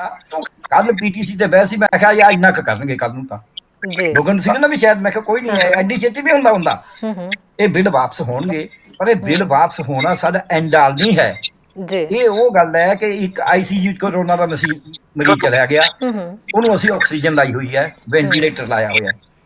ਜਿਹੜਾ ਵੈਂਟੀਲੇਟਰ ਵੀ ਲਾ ਦੇ ਫਿਰ ਤਾਂ ਉਹਨੇ ਮਰਨਾ ਹੀ ਮਰਨਾ। ਇਹ ਅਸੀਂ ਕਹਿੰਦੇ ਵੈਂਟੀਲੇਟਰ ਨਾਲ ਆਓ, ਪਰ ਇਹਦਾ ਮਤਲਬ ਇਹ ਕਰੋਨਾ ਠੀਕ ਹੋ ਰਿਹਾ ਹੁੰਦਾ, ਕਰੋਨਾ ਠੀਕ ਕਰਨਾ ਪਏਗਾ। ਸੋ ਅੱਜ ਕਿਸਾਨ ਨੂੰ ਠੀਕ ਕਰਨ ਵਾਸਤੇ ਸਾਨੂੰ ਜਿਹੜਾ ਸਾਡਾ ਵਿਕਾਸ ਦਾ ਮਾਡਲ ਹੈ, ਸਾਡਾ ਵਿਕਾਸ ਦਾ ਮਾਡਲ ਕੀ ਬਣ ਗਿਆ ਅੱਜ? ਕਾਰਪੋਰੇਟ ਕਹਿੰਦਾ ਮੈਂ ਸਾਰੇ ਅਸਾਸੇ ਆਪਦੇ ਕੋਲ ਲੈਣੇ ਨੇ, ਕੱਚਾ ਮਾਲ ਵੀ ਆਪ ਪੈਦਾ ਕਰਨਾ ਹੈ, ਪੱਕਾ ਮਾਲ ਵੀ ਆਪ ਬਣਾਉਣਾ, ਵੇਚਣਾ ਵੀ ਆਪ ਆ ਮਾਲ ਦੇ ਰਾਹੀਂ, ਆਰਟੀਫਿਸ਼ੀਅਲ ਇੰਟੈਲੀਜੈਂਸ ਦੇ ਰਾਹੀਂ ਵੇਚਣਾ, ਬੰਦੇ ਤਾਂ ਵਿੱਚੋਂ ਬਾਹਰ ਕੱਢਣੇ ਨੇ। ਇਹ ਮਾਡਲ ਕੁਦਰਤ ਦੇ ਵੀ, ਇਹ ਮਨੁੱਖੀ ਸੁਭਾਅ ਦੇ ਵੀ ਉਲਟਾ ਹੈ, ਇਹ ਮਾਡਲ ਹਿਊਮੈਨਿਟੀ ਦੇ ਵੀ ਉਲਟਾ ਹੈ। ਮਨੁੱਖਤਾ ਜਿਹਨੂੰ ਆਪਾਂ ਕਹਿੰਦੇ ਹਾਂ, ਕਿਰਤ ਤੋਂ ਬਗੈਰ ਮਨੁੱਖ ਜੀ ਨਹੀਂ ਸਕਦਾ। ਤੁਸੀਂ ਦੇ ਦਿਓ, ਪੈਸੇ ਦੇ ਦਿਓ, ਤੁਸੀਂ ਲਾ ਲਓ ਹਿਸਾਬ, ਇੱਥੇ ਇੱਕ ਇੰਪਲਾਈ ਰੱਖ ਲਓ, ਉਹਨੂੰ ਕਹੋ ਤੂੰ ਇੱਥੇ ਆ ਕੇ ਬਹਿ ਜਾ ਕਰ, ਕਿਸੇ ਨਾਲ ਗੱਲ ਨਹੀਂ ਕਰਨੀ, ਤੈਨੂੰ ਤਨਖਾਹ ਦੁੱਗਣੀ ਦੇਵਾਂਗੇ। ਜੇ 10 ਦਿਨਾਂ ਚੋਂ ਪਾਗਲ ਨਾ ਹੋ ਗਿਆ ਤਾਂ ਤੁਸੀਂ ਆਪੇ ਉਦਾਰ ਕਰ ਦਿਓ। ਮਨੁੱਖ ਹੈ ਜਿਹੜਾ ਨਾ ਸੋਸ਼ਲ ਐਨੀਮਲ ਹੈ, ਬਿਲਕੁਲ ਕਹਿੰਦੇ ਕੱਲੀ ਹੋਵੇ ਨਾ ਬਣਾ ਵਿੱਚ ਲੱਕੜੀ। ਬਿਲਕੁਲ ਜਿਹੜਾ ਸਾਡੇ ਭਾਰਤ ਦੇ ਵਿੱਚ ਮਾਡਲ ਹੈ, ਪੰਜਾਬ ਦਾ ਮਾਡਲ ਬੈਸਟ ਹੈ, ਜਿੱਥੇ ਹਵਾ, ਪਾਣੀ, ਮਿੱਟੀ, ਭਾਵੇਂ ਕਿ ਹੁਣੇ ਸਾਰੀ ਇੱਜੜ ਖੇਤ ਜ਼ਮੀਨ ਦੇ ਨੂੰ ਫੁੱਟ ਚੜੀਆਂ ਲਾਡੀਆਂ ਤੇ ਗਿੱਟ ਚੜਿਆ ਜ਼ਹਿਰ, ਗਿੱਟ ਜ਼ਹਿਰ ਚੜਾਤਾ।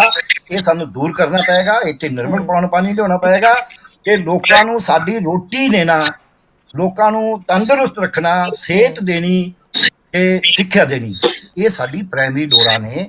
ਇਹਨਾਂ ਨੂੰ ਸਾਨੂੰ ਦੇਖਣਾ ਪਏਗਾ। ਪਰ ਮੈਂ ਇੱਕ ਲਾਸਟ ਗੱਲ ਕਹਾਂਗਾ ਆਪਦੇ ਵੱਲੋਂ ਇਸ ਸੈਗਮੈਂਟ ਦੇ ਵਿੱਚ, ਕਿ ਇਸ ਅੰਦੋਲਨ ਨੇ ਬਹੁਤ ਕੁਝ ਪ੍ਰਾਪਤ ਕੀਤਾ ਹੈ। ਅਜੇ ਲੋਕਾਂ ਨੂੰ ਉਸ ਦੀ ਪ੍ਰਾਪਤੀ ਸਮਝ ਨਹੀਂ ਆ ਰਹੀ ਕਿ ਕਦੇ ਬਿਲਕੁਲ ਤਾਂ ਵਾਪਸ ਹੋਣੇ ਨੇ। ਇਸ ਅੰਦੋਲਨ ਨੇ ਔਰਤ ਦੀ ਇੱਜ਼ਤ ਨੂੰ ਵਧਾਇਆ ਹੈ, ਔਰਤ ਦੇ ਕੌਨਫੀਡੈਂਸ ਨੂੰ ਵਧਾਇਆ ਹੈ, ਔਰਤ ਦੇ ਪ੍ਰਤੀ ਨਜ਼ਰੀਆ ਬਦਲਿਆ। ਉੱਥੇ ਯੰਗ ਲੜਕੀਆਂ ਲੜਕੇ ਔਰਤਾਂ ਬੈਠੀਆਂ ਨੇ, ਮਜਾਲਾ ਕਿਸੇ ਨੇ ਕੋਈ ਅੱਖ ਚੱਕੇ ਜੀ। ਔਰ ਇੱਕ ਉਹ ਪਿਆਰੇ ਲਾਲ ਗਰਗ ਜੀ, ਇੱਕ ਤਾਂ ਉਹ ਔਰਤਾਂ ਨੇ ਜਿਹੜੀਆਂ ਅੰਦੋਲਨ ਦੇ ਵਿੱਚ ਨਾਲ ਜੁਟੀਆਂ ਹੋਈਆਂ ਨੇ, ਇੱਕ ਉਹ ਜਿਹੜੀਆਂ ਪਿੱਛੇ ਘਰ-ਬਾਰ ਤੇ ਖੇਤਾਂ ਨੂੰ ਸਾਂਭੀ ਫਿਰਦੀਆਂ ਨੇ, ਜਿਨ੍ਹਾਂ ਦੇ ਘਰ ਦੇ ਅੰਦੋਲਨ ਚ ਜੁਟੇ ਹੋਏ ਨੇ। ਉਹ ਖੇਤਾਂ ਨੂੰ ਆਪ ਸਾਂਭ ਰਹੀਆਂ ਨੇ, ਜੇ ਘਰ ਵਾਲੇ ਉੱਥੇ ਤਾਂ ਖੇਤ ਸਾਂਭ ਰਹੇ ਨੇ। ਜੀ ਬਿਲਕੁਲ, ਇਹ ਵੀ ਕੰਮ ਹੈ। ਘਰ ਵਾਲੀਆਂ ਉੱਥੇ ਅੰਦੋਲਨ ਚ ਨੇ ਤੇ ਘਰ ਵਾਲੇ ਰੋਟੀਆਂ ਲਾ ਰਹੇ ਨੇ। ਜੀ ਬਿਲਕੁਲ, ਦੋਨੇ ਕੰਮ ਹੋਏ। ਅੱਛਾ, ਫਿਰ ਦੂਜਾ ਇਹਦੇ ਚ ਕੀ ਪੋਜ਼ਿਟਿਵ ਹੋਇਆ, ਰੋਜ਼ ਇੱਥੇ ਪੰਜਾਬ ਦੇ ਡੀਜੀਪੀ ਨੇ ਕਹਿੰਦਾ ਸੀ ਯਾਰ ਗੰਦੇ ਗੀਤ ਨਾ ਗਾਓ, ਫਲਾਣੀ ਬਹੁਤ ਮਾੜੀ ਗੱਲ ਹੈ। ਅੱਜ ਉੱਥੇ ਗੰਦਾ ਗੀਤ ਸੁਣਨਾ, ਨਵਾਂ ਲਿਟਰੇਚਰ ਸਿਰਜਿਆ ਜਾ ਰਿਹਾ, ਨਵੇਂ ਗੀਤ, ਨਵੇਂ ਨਾਚ, ਨਵੀਆਂ ਬੋਲੀਆਂ, ਇਹ ਸੱਭਿਆਚਾਰ। ਤੀਜੀ ਗੱਲ ਇਹ ਰੋਜ਼ ਨਸ਼ਿਆਂ ਦੀ ਗੱਲ ਕਰਦੇ। ਅੱਜ ਕਿਹੜਾ ਨੌਜਵਾਨ ਨਸ਼ੇ ਕਰ ਰਿਹਾ, ਔਰ ਨੌਜਵਾਨ ਫੀਲ ਕਰ ਰਿਹਾ ਕਿ ਅਸੀਂ ਸ਼ਾਂਤੀ ਨਾਲ ਰਹਿ ਰਹੇ ਹਾਂ। ਅਸੀਂ ਦੇਖੋ ਕਿਸੇ ਨੂੰ ਕੋਈ ਸਫਾਈ ਕਰ ਰਹੇ ਨੇ, ਕਹਿੰਦੇ ਅਸੀਂ ਦਿੱਲੀ ਨੂੰ ਏਦਾਂ ਛੱਡ ਕੇ ਜਾਣਾ ਜਿੱਦੇ ਜਾਵਾਂਗੇ ਵੀ ਲੋਕ ਕਹਿਣਗੇ ਹਾਂ ਯਾਰ ਕੋਈ ਇੱਥੇ ਆਇਆ ਸੀ। ਜੀ ਬਿਲਕੁਲ। ਜਦ ਨੌਜਵਾਨਾਂ ਦੇ ਵਿੱਚ ਨੌਜਵਾਨ ਲੜਕੇ ਲੜਕੀਆਂ ਦੇ ਸੁਪਨੇ ਜੀ ਪੈਣ, ਇਹ ਸੁਪਨੇ ਮਰੇ ਹੋਏ ਸੀ, ਇਹ ਸੁਪਨੇ ਜਗਾਏ ਨੇ ਇਸ ਅੰਦੋਲਨ ਨੇ ਨੌਜਵਾਨਾਂ ਦੇ ਕਿ ਅਸੀਂ ਭਵਿੱਖ ਚ ਕੁਝ ਕਰਾਂਗੇ। ਇਹ ਜਿਹੜਾ ਸੁਪਨਾ ਜਗਾ ਕੇ ਰੱਖਣਾ ਹੈ ਨਾ, ਜੇ ਸੁਪਨੇ ਮਰ ਜਾਣ ਫਿਰ ਸੰਸਾਰ ਨਹੀਂ ਬਚਦਾ। ਇਸ ਅੰਦੋਲਨ ਨੇ ਸੁਪਨੇ ਬਚਾਏ ਨੇ, ਬਹੁਤ ਵੱਡੀ। ਬਿਲਕੁਲ ਪਿਆਰੇ ਲਾਲ ਗਰਗ ਜੀ, ਬਿਲਕੁਲ ਸਹੀ ਗੱਲ ਕਹਿ ਰਹੇ ਹੋ। ਬਹੁਤ ਹੀ ਬਰੀਕੀ ਨਾਲ ਤੁਸੀਂ ਜਿਹੜੇ ਖੇਤੀ ਬਿੱਲ ਨੇ ਇਹਨਾਂ ਬਾਰੇ ਵੀ ਬੜੀ ਬਰੀਕੀ ਦੇ ਨਾਲ ਸਮਝਾਇਆ। ਦੂਜੀ ਗੱਲ ਇਹ ਹੈ ਕਿ ਅਸੀਂ ਨੌਜਵਾਨਾਂ ਦੀ ਇੱਥੇ ਗੱਲ ਕਰ ਰਹੇ ਹਾਂ, ਵਾਕਈ ਇੱਕ ਬਹੁਤ ਵੱਡੀ ਮਿਸਾਲ ਨੌਜਵਾਨਾਂ ਦੀ, ਔਰਤਾਂ ਦੀ ਇਸ ਵਿੱਚ ਇਸ ਅੰਦੋਲਨ ਦੀ ਦੇਣ ਕਹਿ ਸਕਦੇ ਹਾਂ ਅਸੀਂ ਹੈਗੀ। ਇਸ ਵੇਲੇ ਅਸੀਂ ਗੱਲ ਕਰ ਰਹੇ ਸੀਗੇ ਕਿ ਖੇਤੀਬਾੜੀ ਜਦੋਂ ਬਿੱਲ ਹੈ ਜੇ ਲਾਗੂ ਹੋ ਜਾਂਦੇ, ਜਿਵੇਂ ਕਿ ਸਰਕਾਰ ਕਹਿ ਰਹੀ ਸੀ ਕਿ ਇਹ ਤਾਂ ਸਾਰਿਆਂ ਦੇ ਹਿੱਤ ਵਿੱਚ ਨੇ, ਕਿਸਾਨਾਂ ਨੂੰ ਫਾਇਦਾ ਹੀ ਹੋਏਗਾ। ਭੁੱਖਮਰੀ ਦੀ ਤੁਸੀਂ ਗੱਲ ਕੀਤੀ, ਭੁੱਖਮਰੀ ਨੂੰ ਬਚਾਉਣ ਦੇ ਲਈ ਹੀ ਇਹ ਅੰਦੋਲਨ ਜਿਹੜਾ ਹੋ ਰਿਹਾ ਹੈ। ਸੋ ਬਹੁਤ ਸਾਰੇ ਨੌਜਵਾਨ ਅਜਿਹੇ ਨੇ ਜਿਹੜੇ ਆਉਣ ਵਾਲੇ ਫਿਊਚਰ ਦੇ ਵਿੱਚ ਜਿਹੜਾ ਭੁੱਖਮਰੀ ਤੋਂ ਬਚਾਉਣ ਦੇ ਲਈ, ਆਪਣੀ ਆਉਣ ਵਾਲੀ ਜਨਰੇਸ਼ਨ ਨੂੰ ਉੱਥੋਂ ਕੱਢਣ ਦੇ ਲਈ, ਉਸ ਭੁੱਖਮਰੀ ਚੋਂ ਬਾਹਰ ਕੱਢਣ ਦੇ ਲਈ ਭੁੱਖ ਹੜਤਾਲ ਤੇ ਬੈਠੇ ਹੋਏ ਨੇ। ਸਾਡੇ ਨਾਲ ਇਸ ਵੇਲੇ ਸਿੰਘੂ ਬਾਰਡਰ ਦੇ ਉੱਤੇ ਲਗਾਤਾਰ ਤੈਨਾਤ ਜਗਤਾਰ ਸਿੰਘ ਜੁੜੇ ਹੋਏ ਨੇ। ਜਗਤਾਰ ਸਿੰਘ ਜੀ, ਬਹੁਤ ਬਹੁਤ ਸਵਾਗਤ ਹੈ ਜੀ ਤੁਹਾਡਾ। ਕਈ ਦਿਨਾਂ ਤੋਂ ਤੁਸੀਂ ਭੁੱਖ ਹੜਤਾਲ ਤੇ ਬੈਠੇ ਹੋਏ ਹੋ ਸਿੰਘੂ ਬਾਰਡਰ ਦੇ ਉੱਤੇ। ਦੱਸੋ ਤੁਹਾਨੂੰ ਕਿੰਨੇ ਦਿਨ ਹੋ ਗਏ, ਤੁਹਾਡੇ ਨਾਲ ਹੋਰ ਕਿੰਨੇ ਜਣੇ ਨੇ? ਔਰ ਦਰਸ਼ਕਾਂ ਨੂੰ ਇਹ ਵੀ ਦੱਸ ਦਈਏ ਕਿ ਜਗਤਾਰ ਸਿੰਘ ਇੱਕ ਸਪੋਰਟਸ ਪਰਸਨ ਨੇ, ਇੱਕ ਖਿਡਾਰੀ ਨੇ ਜਿਹੜੇ ਕਿ ਕਈ ਦਿਨਾਂ ਤੋਂ ਭੁੱਖ ਹੜਤਾਲ ਤੇ ਬੈਠੇ ਹੋਏ ਨੇ ਔਰ ਕਹਿੰਦੇ ਨੇ ਕਿ ਭੁੱਖ ਹੜਤਾਲ ਉਦੋਂ ਤੱਕ ਛੱਡਣੀ ਨਹੀਂ ਜਦੋਂ ਤੱਕ ਦਿੱਲੀ ਦੇ ਵਿੱਚ ਸਾਨੂੰ ਇਨਸਾਫ ਨਹੀਂ ਮਿਲਦਾ, ਜਦੋਂ ਤੱਕ ਸਾਡੇ ਸਾਰੇ ਜਿਹੜੇ ਖੇਤੀਬਾੜੀ ਕਾਨੂੰਨ ਜਿਨ੍ਹਾਂ ਦੀ ਜੰਗ ਅਸੀਂ ਲੜ ਰਹੇ ਹਾਂ ਉਹ ਰੱਦ ਨਹੀਂ ਹੁੰਦੇ। ਜਗਤਾਰ ਸਿੰਘ ਜੀ ਦੱਸੋ ਜੀ, ਕਿੰਨੇ ਦਿਨ ਹੋ ਗਏ ਭੁੱਖ ਹੜਤਾਲ ਨੂੰ? ਸਭ ਤੋਂ ਪਹਿਲਾਂ ਸਤਿ ਸ੍ਰੀ ਅਕਾਲ ਜੀ। ਜੀ, ਜਿੰਨੇ ਸਾਡੇ ਦਰਸ਼ਕ ਸੁਣ ਰਹੇ ਨੇ, ਅੱਜ ਅਸੀਂ ਪੂਰੇ ਹੌਸਲੇ ਵਿੱਚ ਆ ਗਏ ਹਾਂ ਵੀ ਅੱਜ ਅਸੀਂ ਅੱਧੀ ਲੜਾਈ ਜਿੱਤ ਚੁੱਕੇ ਹਾਂ ਜੀ। ਤੇ ਅਸੀਂ ਮਤਲਬ ਕਿ ਜਦ ਇਹ ਧਰਨਾ ਸ਼ੁਰੂ ਹੋਇਆ ਸੀਗਾ 2.5 ਮਹੀਨੇ ਤੋਂ ਪੰਜਾਬ ਚੱਲਦਾ ਸੀਗਾ, ਸ਼ਾਂਤਮਈ ਢੰਗ ਨਾਲ ਪ੍ਰਦਰਸ਼ਨ ਚੱਲਦਾ ਸੀਗਾ। ਇਹ ਕਦੇ ਕੋਈ ਕੰਪਲੇਂਟ ਨਹੀਂ ਆਈ ਸੀ, ਕਦੇ ਕਿਸੇ ਲੜਾਈ ਝਗੜੇ ਦੀ, ਕਿਸੇ ਸ਼ੋਰ ਸ਼ਰਾਬੇ ਦੀ ਕਦੇ ਕੋਈ ਕੰਪਲੇਂਟ ਨਹੀਂ ਆਈ ਸੀਗੀ। ਅਸੀਂ ਜਦੋਂ 26 ਤਰੀਕ ਨੂੰ ਦਿੱਲੀ ਨੂੰ ਜਾ ਰਹੇ ਸੀਗੇ, ਤੁਸੀਂ ਨੇ ਦੇਖਿਆ ਹੋਣਾ ਹਰਿਆਣੇ ਦੇ ਬਾਰਡਰ ਦੇ ਉੱਪਰ ਬੈਰੀਕੇਡਿੰਗ ਕਰਤੀ ਹੈ ਜੀ। ਸਾਡੇ ਕਿਸਾਨ ਭਰਾਵਾਂ ਨੂੰ, ਮੈਂ ਵੀ ਉਸ ਅੰਦੋਲਨ ਦੇ ਵਿੱਚ ਹੀ ਸੀਗਾ, ਸਾਨੂੰ ਉੱਥੇ ਰੋਕ ਲਿਆ ਜੀ ਬਾਰਡਰ ਤੇ ਜੀ। ਸਾਡੇ ਵਾਟਰ ਕੈਨਨ ਚਲਾ ਦਿੱਤੇ ਗਏ। ਬਿਲਕੁਲ। ਸਾਡੇ ਬਜ਼ੁਰਗਾਂ ਦੀਆਂ ਪੱਗਾਂ ਤੱਕ ਲੈ ਗਈਆਂ। ਅਥਰੂ ਗੈਸ ਦੇ ਗੋਲੇ ਸਿੱਟਦੇ ਸਾਡੇ ਉੱਪਰ, ਔਰ ਸਾਡੇ ਕਿਸਾਨ ਭਰਾਵਾਂ ਉੱਪਰ ਪਰਚੇ ਤੱਕ ਦਰਜ ਕਰਤੇ ਇਹਨਾਂ ਨੇ। ਮੈਂ ਕਈ ਵਾਰੀ ਕਈ ਜਗ੍ਹਾ ਤੇ ਗੱਲ ਕਰਦਾ ਹੁੰਨਾ ਵੀ ਕਿਹੋ ਜਿਹੀਆਂ ਸਰਕਾਰਾਂ ਨੇ ਇਹ, ਜਦ ਕਿ ਸ਼ਾਂਤਮਈ ਢੰਗ ਨਾਲ ਪ੍ਰਦਰਸ਼ਨ ਹੈ, ਪ੍ਰੋਟੈਸਟ ਚੱਲ ਰਿਹਾ ਹੈ, ਅਸੀਂ ਜਾ ਰਹੇ ਹਾਂ, ਸਾਨੂੰ ਕੋਈ ਹੋਰ ਵੀ ਰਸਤਾ ਨਹੀਂ ਹੈਗਾ, ਅਸੀਂ ਦਿੱਲੀ ਨੂੰ ਜਾ ਰਹੇ ਹਾਂ, ਇਹ ਸਾਨੂੰ ਰਸਤੇ 'ਚ ਰੋਕ ਰਹੇ ਨੇ। ਉਹ ਵੀ ਮਤਰੇਈ ਮਾਂ ਇਹੋ ਜਿਹਾ ਆਪਣੇ ਪੁੱਤ ਨਾਲ ਵਿਤਕਰਾ ਨਹੀਂ ਕਰਦਾ, ਸਾਡਾ ਕੀਤਾ ਜੀ। ਸਾਨੂੰ ਦੱਸਣਾ, ਬੀਜੇਪੀ ਦੀ ਸਰਕਾਰ ਹੈ, ਖੱਟਰ ਸਰਕਾਰ ਹੈਗੀ ਹੈ, ਪਰ ਸਾਡੇ ਛੋਟਾ ਭਰਾ ਸਾਨੂੰ ਵਿਛੜਿਆ ਹੋਇਆ ਮਿਲਿਆ ਹੈ, ਪਰ ਸਰਕਾਰ ਨੂੰ ਖੱਚਰ ਸਰਕਾਰ ਦੱਸਦੇ ਨੇ ਜੀ। ਉਹ ਇਹ ਉਹਨਾਂ ਦੀ ਕਾਬਲੀਅਤ ਹੈ, ਇਹ ਉਹਨਾਂ ਨੇ ਖੱਟਿਆ ਜੀ ਇਹ ਸਾਰਾ ਕੁਝ ਕਰਕੇ ਨਾ। ਫਿਰ ਅਸੀਂ ਜੇ ਦਿੱਲੀ ਨੂੰ ਜਾ ਰਹੇ ਹਾਂ, ਜਿਹੜਾ ਸੰਘੂ ਬਾਰਡਰ ਹੈ ਉਹਨੂੰ ਮੈਂ ਹੁਣ ਸੰਘੂ ਨਹੀਂ ਕਹਿੰਦਾ ਜੀ, ਮੈਂ ਉਹਨਾਂ ਨੂੰ ਸਿੰਘ ਬਾਰਡਰ ਕਹਿਣਾ ਜੀ। ਜੀ, ਯਾਨੀ ਕਿ ਸਿੰਘੂ ਬਾਰਡਰ ਦਾ ਨਾਮ ਤਬਦੀਲ ਕਰਕੇ ਸਿੰਘ ਬਾਰਡਰ ਬਣ ਚੁੱਕਿਆ। ਹਾਂ ਜੀ, ਹਾਂ, ਅਸੀਂ ਮੋਦੀ ਤੋਂ ਅੱਗੇ ਨਿਕਲ ਚੁੱਕੇ ਹਾਂ। ਜਿਹੜੇ ਪ੍ਰਧਾਨ ਮਾਨ ਜੀ, ਉਹਨਾਂ ਨੇ ਪਹਿਲਾਂ ਰੋਡਾਂ ਦੇ ਨਾਂ ਬਦਲੇ ਸੀਗੇ। ਹੁਣ ਅਸੀਂ ਜਿਹੜੇ ਬਾਰਡਰ ਤੇ ਬੈਠੇ ਆ, ਸਿੰਘ ਬਾਰਡਰ ਜਿਹੜਾ, ਇਹਨੂੰ ਅਸੀਂ ਸਿੰਘੂ ਬਾਰਡਰ ਨੂੰ ਸਿੰਘ ਬਾਰਡਰ ਕੇ ਰੱਖਤਾ ਜੀ। ਹੁਣ ਅਸੀਂ ਦਿੱਲੀ ਨੂੰ ਜਾ ਰਹੇ ਹਾਂ, ਇਹ ਲੋਕਤੰਤਰ ਹੈ, ਇੱਥੇ ਅਸੀਂ ਚੱਕ ਸਕਦੇ ਹਾਂ, ਸਾਡਾ ਰਾਈਟ ਹੈ ਇਹ ਬਣਦਾ। ਤੁਸੀਂ ਦੇਖੋਗੇ ਇਹ ਸਿੰਘ ਬਾਰਡਰ ਦੇ ਉੱਪਰ ਇੰਨੀ ਫੋਰਸ ਲਾਈ ਹੋਈ ਹੈ, ਉਹ ਕਿਤੇ ਲਾਈ ਹੋਈ ਹੈ? ਸਾਨੂੰ ਇਹ ਇੱਕ ਗੱਲ ਕਲੀਅਰ ਕਰਨਾ ਵੀ ਇਹ ਫੋਰਸ ਕਿਤੇ ਲਾਈ ਹੋਈ ਹੈ। ਇਹਨਾਂ ਨੂੰ ਸ਼ਰਮ ਨਹੀਂ ਆਉਂਦੀ ਹੈਗੀ ਵੀ ਇਹ ਕਿਸਾਨ ਨੇ, ਇਹ ਅੰਨਦਾਤਾ ਹੈ। ਅਸੀਂ ਜਿਹੜੇ ਸਾਡੇ ਪ੍ਰਧਾਨ ਮੰਤਰੀ ਨੇ, ਮੈਂ ਉਹਨਾਂ ਨੂੰ ਬੇਨਤੀ ਕਰਦਾ ਉਹਨਾਂ ਵੀ, ਮੋਦੀ ਸਾਹਿਬ, ਜਿਹੜੀ ਤੁਸੀਂ ਰੋਟੀ ਖਾਂਦੇ ਹੋ ਉਹ ਵੀ ਕਿਸਾਨ ਦੇ ਖੇਤ ਤੋਂ ਹੀ, ਉਹ ਅਨਾਜ ਹੈ, ਉਹ ਅੰਨ ਉੱਥੋਂ ਹੀ ਉੱਗਦਾ ਹੈ। ਬਿਲਕੁਲ। ਫਿਰ ਐਡਾ ਵਿਤਕਰਾ ਸਾਡੇ ਨਾਲ ਇਹ ਕਿਉਂ ਕਰਨ ਲੱਗੇ ਹੋਏ ਨੇ? ਅਸੀਂ ਜੀ 13 ਤਰੀਕ ਨੂੰ ਸਰਕਾਰ ਨੂੰ ਸਿੰਘ ਬਾਰਡਰ ਤੋਂ ਹੀ ਇੱਕ ਅਲਟੀਮੇਟਮ ਦਿੱਤਾ ਸੀਗਾ ਵੀ ਅਸੀਂ ਭੁੱਖ ਹੜਤਾਲ ਕਰਾਂਗੇ, ਵੀ ਜੇ ਤੁਸੀਂ ਇਹ ਕਾਲੇ ਕਾਨੂੰਨ ਜਿਹੜੇ ਸਾਡੇ ਉੱਪਰ ਥੋਪੇ ਗਏ ਨੇ ਵਾਪਸ ਨਹੀਂ ਲੈਤੇ ਹੈਗੇ ਤਾਂ ਅਸੀਂ ਮਰਨ ਅਨਸ਼ਨ ਤੇ ਬੈਠ ਜਾਾਂਗੇ। 13 ਦਸੰਬਰ ਨੂੰ ਤੁਸੀਂ ਉਹਨਾਂ ਨੂੰ ਭੇਜਿਆ? ਹਾਂਜੀ, 13 ਦਸੰਬਰ ਨੂੰ ਅਸੀਂ ਅਲਟੀਮੇਟਮ ਦਿੱਤਾ ਸੀ ਸਰਕਾਰ ਨੂੰ। ਅਸੀਂ ਜਿਹੜੀ ਇਹ ਸਿੰਘ ਬਾਰਡਰ ਸਟੇਜ ਦੇ ਉੱਪਰ ਹੀ ਦਿੱਤਾ ਸੀਗਾ। ਜਦ ਅਸੀਂ ਸਿਰਫ ਪਾਣੀ ਪੀਂਦੇ ਸੀਗੇ, ਉਸ ਤੋਂ 10 ਦਿਨਾਂ ਦੇ ਬਾਅਦ ਅਸੀਂ ਪਾਣੀ ਪੀਣਾ ਵੀ ਛੱਡਤਾ ਜੀ। ਤੁਹਾਨੂੰ ਜਾਣ ਕੇ ਬੜੀ ਹੈਰਾਨੀ ਹੋਏਗੀ, ਜਦ ਅਸੀਂ 13 ਤਰੀਕ ਨੂੰ ਅਸੀਂ ਭੁੱਖ ਹੜਤਾਲ ਕੀਤੀ ਸੀਗੀ, ਅਸੀਂ 7 ਬੰਦੇ ਇਨਵੋਲਵ ਸੀਗੇ ਹੜਤਾਲ ਦੇ ਵਿੱਚ ਜੀ। ਦੂਸਰੇ ਦਿਨ ਸਾਡੀ ਗਿਣਤੀ ਵੱਧ ਕੇ ਮਤਲਬ 25 ਬੰਦੇ ਸਾਡੇ ਨਾਲ ਹੋਰ ਸ਼ਾਮਲ ਹੋ ਗਏ ਜੀ। ਮਤਲਬ 4-5 ਦਿਨਾਂ ਦੇ ਵਿੱਚ ਜਾ ਕੇ ਸਾਡੀ ਗਿਣਤੀ ਹਜ਼ਾਰਾਂ 'ਚ ਹੋ ਗਈ ਹੈ ਜੀ। ਤੇ ਹੁਣ ਅਸੀਂ ਜਿਹੜੀ ਮਰਨ ਵਰਤ ਤੇ ਬੈਠੇ ਆ, ਅਸੀਂ 2 ਜਾਣੇ ਬੈਠੇ ਆ ਜੀ, ਜਿਹੜਾ ਅਸੀਂ ਜਲ ਛੱਡ ਚੁੱਕੇ ਆ। ਅੱਜ ਕੀ ਹੋਇਆ, ਜਦ ਅਸੀਂ 2 ਬਿੱਲ ਜਿਹੜੇ ਵਾਪਸ ਹੋ ਰਹੇ ਨੇ, ਅੱਜ ਸਾਨੂੰ એનર્ਜੀ ਪੂਰੀ ਮਿਲ ਗਈ ਹੈ। ਅੱਜ ਅਸੀਂ ਵੀਕਨੈਸ ਫੀਲ ਨਹੀਂ ਕਰਦੇ, ਸਾਨੂੰ ਅੱਖਾਂ ਤੋਂ ਵੀ ਧੁੰਦਲਾ ਦਿਖਣ ਲੱਗ ਗਿਆ ਸੀਗਾ, ਚੱਕਰ ਆਉਣ ਲੱਗ ਗਏ ਸੀਗੇ। ਸਾਡੇ ਉੱਥੇ ਜਿਹੜੇ ਸਾਡੇ ਕਿਸਾਨ ਭਰਾਵਾਂ ਨੇ ਉੱਥੇ ਮੈਡੀਕਲ ਕੈਂਪ ਲਾਏ ਹੋਏ ਨੇ, ਉਹੀ ਸਾਡਾ ਚੈੱਕਅਪ ਕਰਨ ਆਉਂਦੇ ਸੀਗੇ। ਬਿਲਕੁਲ ਜਗਤਾਰ ਜੀ, ਅਸੀਂ ਸਾਰੇ ਜਾਣਦੇ ਹਾਂ ਕਿ ਤੁਸੀਂ ਸਪੋਰਟਸ ਪਰਸਨ ਹੋ, ਇੱਕ ਖਿਡਾਰੀ ਦਾ ਭੁੱਖੇ ਪੇਟ ਰਹਿਣਾ ਉਹ ਕਿੰਨੀ ਮੁਸ਼ਕਿਲ ਵਾਲੀ ਸਥਿਤੀ ਹੁੰਦੀ ਹੈ, ਔਰ ਜਦਕਿ ਅਸੀਂ ਜਾਣਦੇ ਹਾਂ ਕਿ ਕਿੰਨੀ ਖਾਣ ਪੀਣ ਦੀ ਈਵਨ ਕਿ ਜ਼ਰੂਰਤ ਹੁੰਦੀ ਹੈ ਖਿਡਾਰੀਆਂ ਨੂੰ, ਤੇ ਕਿੱਥੋਂ ਫਿਰ ਇੰਨੀ એનર્ਜੀ ਤੁਹਾਨੂੰ ਮਿਲ ਰਹੀ ਹੈ, ਇੰਨਾ ਬਲ ਕਿੱਥੋਂ ਮਿਲ ਰਿਹਾ? ਮੈਂ ਜੀ ਤੁਹਾਨੂੰ ਦੱਸਦਾ, ਮੈਂ ਲਾਈਫ ਦੇ ਵਿੱਚ ਕਦੇ 1 ਮਿੰਟ ਵੀ ਭੁੱਖ ਨਹੀਂ ਕੱਟੀ ਹੈਗੀ, ਕਦੇ ਬਰਦਾਸ਼ਤ ਨਹੀਂ ਕੀਤੀ ਹੈਗੀ ਜੀ। ਜਿਹੜੀ ਮੈਂ ਪਗੜੀ ਬੰਨੀ ਹੋਈ ਹੈ, ਮੈਂ ਮੋਨਾ ਸਿਰ ਤੋਂ ਵਾਲ ਕੱਟੇ ਹੋਏ ਨੇ ਮੇਰੇ। ਇੱਕ ਪਗੜੀ, ਇੱਕ ਭੁੱਖ, ਮੈਨੂੰ ਅੰਦੋਲਨ ਨੇ 2 ਚੀਜ਼ਾਂ ਦਿੱਤੀਆਂ ਨੇ ਜੀ। ਔਰ ਮੈਂ ਤੁਹਾਨੂੰ ਸਹੀ ਦੱਸਦਾ ਜੀ, ਅੱਜ ਮਤਲਬ ਵੀ ਅੱਜ ਸਾਨੂੰ 19 ਦਿਨ ਹੋ ਗਏ ਨੇ, 18 ਤੋਂ 19 ਦਿਨ ਹੋ ਗਏ ਨੇ ਸਾਨੂੰ। ਔਰ ਮੈਂ ਤੁਹਾਨੂੰ ਇੱਕ ਗੱਲ ਹੋਰ ਦੱਸਦਾ, ਮੈਂ ਨਾ, ਮੇਰੀ ਮੰਮੀ ਵੀ ਘਰ ਦੇ ਵਿੱਚ ਭੁੱਖੇ ਹੀ ਬੈਠੇ ਨੇ, ਉਹਨਾਂ ਨੇ ਭੁੱਖ ਹੜਤਾਲ ਕੀਤੀ ਹੋਈ ਹੈ। ਇਹ ਮੈਨੂੰ ਪਤਾ ਲੱਗਿਆ ਅੱਜ ਤੋਂ 2-3 ਦਿਨ ਪਹਿਲਾਂ। ਮੈਂ ਪਾਪਾ ਨਾਲ ਗੱਲ ਕੀਤੀ, ਮੈਂ ਪਾਪਾ ਮੰਮੀ ਦਾ ਕੀ ਹਾਲ ਚਾਲ ਨੇ, ਠੀਕ ਨੇ? ਪਾਪਾ ਕਹਿੰਦਾ ਭਾਈ ਤੈਨੂੰ ਦੱਸਣਗੇ ਤੇਰੀ ਮੰਮੀ, ਵੀ ਤੂੰ ਗੱਲ ਕਰ, ਉਹਨਾਂ ਨੂੰ ਦੱਸ ਵੀ ਤੂੰ ਝੂਠੇ ਬੋਲ ਪਾ, ਉਹਨੂੰ ਕਹਿ ਦੇ ਵੀ ਮੈਂ ਖਾ ਰਿਹਾ, ਵੀ ਉਹ ਖਾਣਾ ਆਪ ਖਾ ਲੈਣਗੇ, ਉਹ ਤੇਰੇ ਨਾਲ ਹੀ ਭੁੱਖ ਹੜਤਾਲ ਤੇ ਬੈਠ ਚੁੱਕੇ ਨੇ ਉਹ। ਤੇ ਅੱਜ ਵੀ ਮੰਮੀ ਮੈਨੂੰ ਕਹਿ ਦੇ ਵੀ ਬੇਟਾ ਮੈਂ ਖਾ ਰਹੀ ਹਾਂ, ਪਰ ਅੱਜ ਵੀ ਉਹਨਾਂ ਨੇ ਖਾਣਾ ਨਹੀਂ ਖਾਧਾ ਹੈਗਾ। ਪਰ ਅੱਜ ਸਾਨੂੰ એનર્ਜੀ ਮਿਲ ਗਈ ਜਦ ਅਸੀਂ ਅੱਧੀ ਲੜਾਈ ਜਿੱਤ ਚੁੱਕੇ ਹਾਂ। ਜਿਵੇਂ ਗਰਗ ਸਾਹਿਬ ਨੇ ਵੀ ਕਿਹਾ ਤੇ ਗਿੱਲ ਸਾਹਿਬ ਨੇ ਵੀ ਕਿਹਾ, ਇਹਨਾਂ ਦੀਆਂ ਗੱਲਾਂ ਸੁਣ ਕੇ ਅੱਜ ਮੈਨੂੰ ਫਖਰ ਫੀਲ ਹੁੰਦਾ ਹੈ ਜੀ। ਅਸੀਂ ਕਿਤੇ ਨਾ ਕਿਤੇ, ਮੈਨੂੰ ਫੀਲ ਹੁੰਦਾ ਵੀ ਮੈਂ ਫੌਜੀ ਬਣ ਗਿਆ ਜੀ, ਇੱਥੇ ਆ ਕੇ ਬਾਰਡਰ ਤੇ ਬੈਠਾ ਨਾ, ਫੌਜੀ ਬਣ ਗਿਆ ਮੈਂ। ਮਤਲਬ ਕਿ ਇੱਕ ਪ੍ਰਾਊਡ ਫੀਲ ਹੁੰਦਾ ਸਾਨੂੰ। ਹੁਣ ਤੁਸੀਂ ਇੱਕ ਚੀਜ਼ ਦੇਖੋ, ਇਹਨਾਂ ਨੂੰ ਸੈਂਟਰ ਸਰਕਾਰਾਂ ਨੂੰ ਇਹ ਨਹੀਂ ਪਤਾ ਹੈਗਾ ਵੀ ਜਿਹੜਾ ਕਿਸਾਨ ਹੈ ਉਹੀ ਸੜਕ ਤੇ ਬੈਠਾ ਹੈ, ਉਹਨਾਂ ਦੀ ਪੁੱਤ ਬਾਰਡਰ ਦੀ ਰੱਖਿਆ ਕਰ ਰਹੇ ਨੇ, ਦੇਸ਼ ਦੀ ਰੱਖਿਆ ਕਰ ਰਹੇ ਨੇ। ਇਹਨਾਂ ਨੂੰ ਇੰਨਾ ਕੁ ਤਾਂ ਪਤਾ ਹੋਣਾ ਚਾਹੀਦਾ ਜੀ। ਸਿਰਫ ਇੱਕੋ ਇੱਕ ਗੱਲ ਚੱਲ ਰਹੀ ਹੈ ਇੱਥੇ, ਅੰਬਾਨੀ ਔਰ ਅਡਾਨੀ ਦੀ। ਇਸ ਪੂਰੇ ਅੰਦੋਲਨ ਦੇ ਵਿੱਚ ਅਸੀਂ ਇੱਕ ਗੱਲ ਹੀ ਸੁਣਦੇ ਹਾਂ ਜੀ, ਜਾਂ ਤਾਂ ਸਾਡੇ ਦੇਸ਼ ਦੇ ਪ੍ਰਧਾਨ ਮੰਤਰੀ ਨੂੰ ਗਾਲਾਂ ਕੱਢੀਆਂ ਜਾਂਦੀਆਂ ਨੇ, ਜਾਂ 2-4 ਹੋਰ ਮਿਨਿਸਟਰ ਨੇ ਜਿਹੜੇ ਜਿਨ੍ਹਾਂ ਨੂੰ ਗਾਲਾਂ ਕੱਢੀਆਂ ਜਾਂਦੀਆਂ ਨੇ। ਮਤਲਬ ਕਿ ਅਸੀਂ ਤਾਂ ਵਿਆਹਾਂ ਦੇ ਵਿੱਚ ਵੀ ਸਾਡੇ ਲੜਾਈਆਂ ਹੋ ਜਾਂਦੀਆਂ ਨੇ ਕਈ ਵਾਰੀ। ਇੱਥੇ ਲੱਖਾਂ ਦੇ ਤਾਦਾਦ ਦੇ ਵਿੱਚ ਲੋਕ ਇਕੱਠੇ ਹੋਏ ਨੇ, ਕਿਸਾਨ ਇਕੱਠੇ ਹੋਏ ਹੋਏ ਨੇ।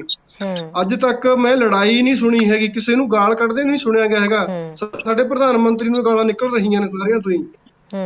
ਅਸੀਂ ਸਿੱਧੇ ਸਾਦੇ ਬੰਦੇ ਹੁੰਨੇ ਆ ਜੀ, ਜੱਟ ਹੁੰਨੇ ਆ, ਕਿਸਾਨ ਹੁੰਨੇ ਆ। ਕਹਿੰਦੇ ਸਾਡੀ ਜ਼ਬਾਨ ਆ ਨਾ ਕੁਹਾੜੇ ਨਾਲ ਪਾਟੀ ਹੁੰਦੀ ਆ, ਅਸੀਂ ਬੋਲਣ ਲੱਗੇ ਸੋਚਦੇ ਘੱਟ ਹੀ ਹੁੰਦੇ ਆ। ਬਿਲਕੁਲ, ਯਾਨੀ ਕਿ ਹੁਣ ਤੱਕ ਗੱਲ ਹੋ ਰਹੀ ਹੈ ਅੰਬਾਨੀ ਤੇ ਅਡਾਨੀ ਦੀ, ਔਰ ਅਸੀਂ ਚਾਹੁੰਦੇ ਆ ਕਿ ਗੱਲ ਹੋਵੇ ਕਿਸਾਨੀ ਤੇ ਕਿਸਾਨ ਤੇ ਕਿਸਾਨੀ ਦੀ।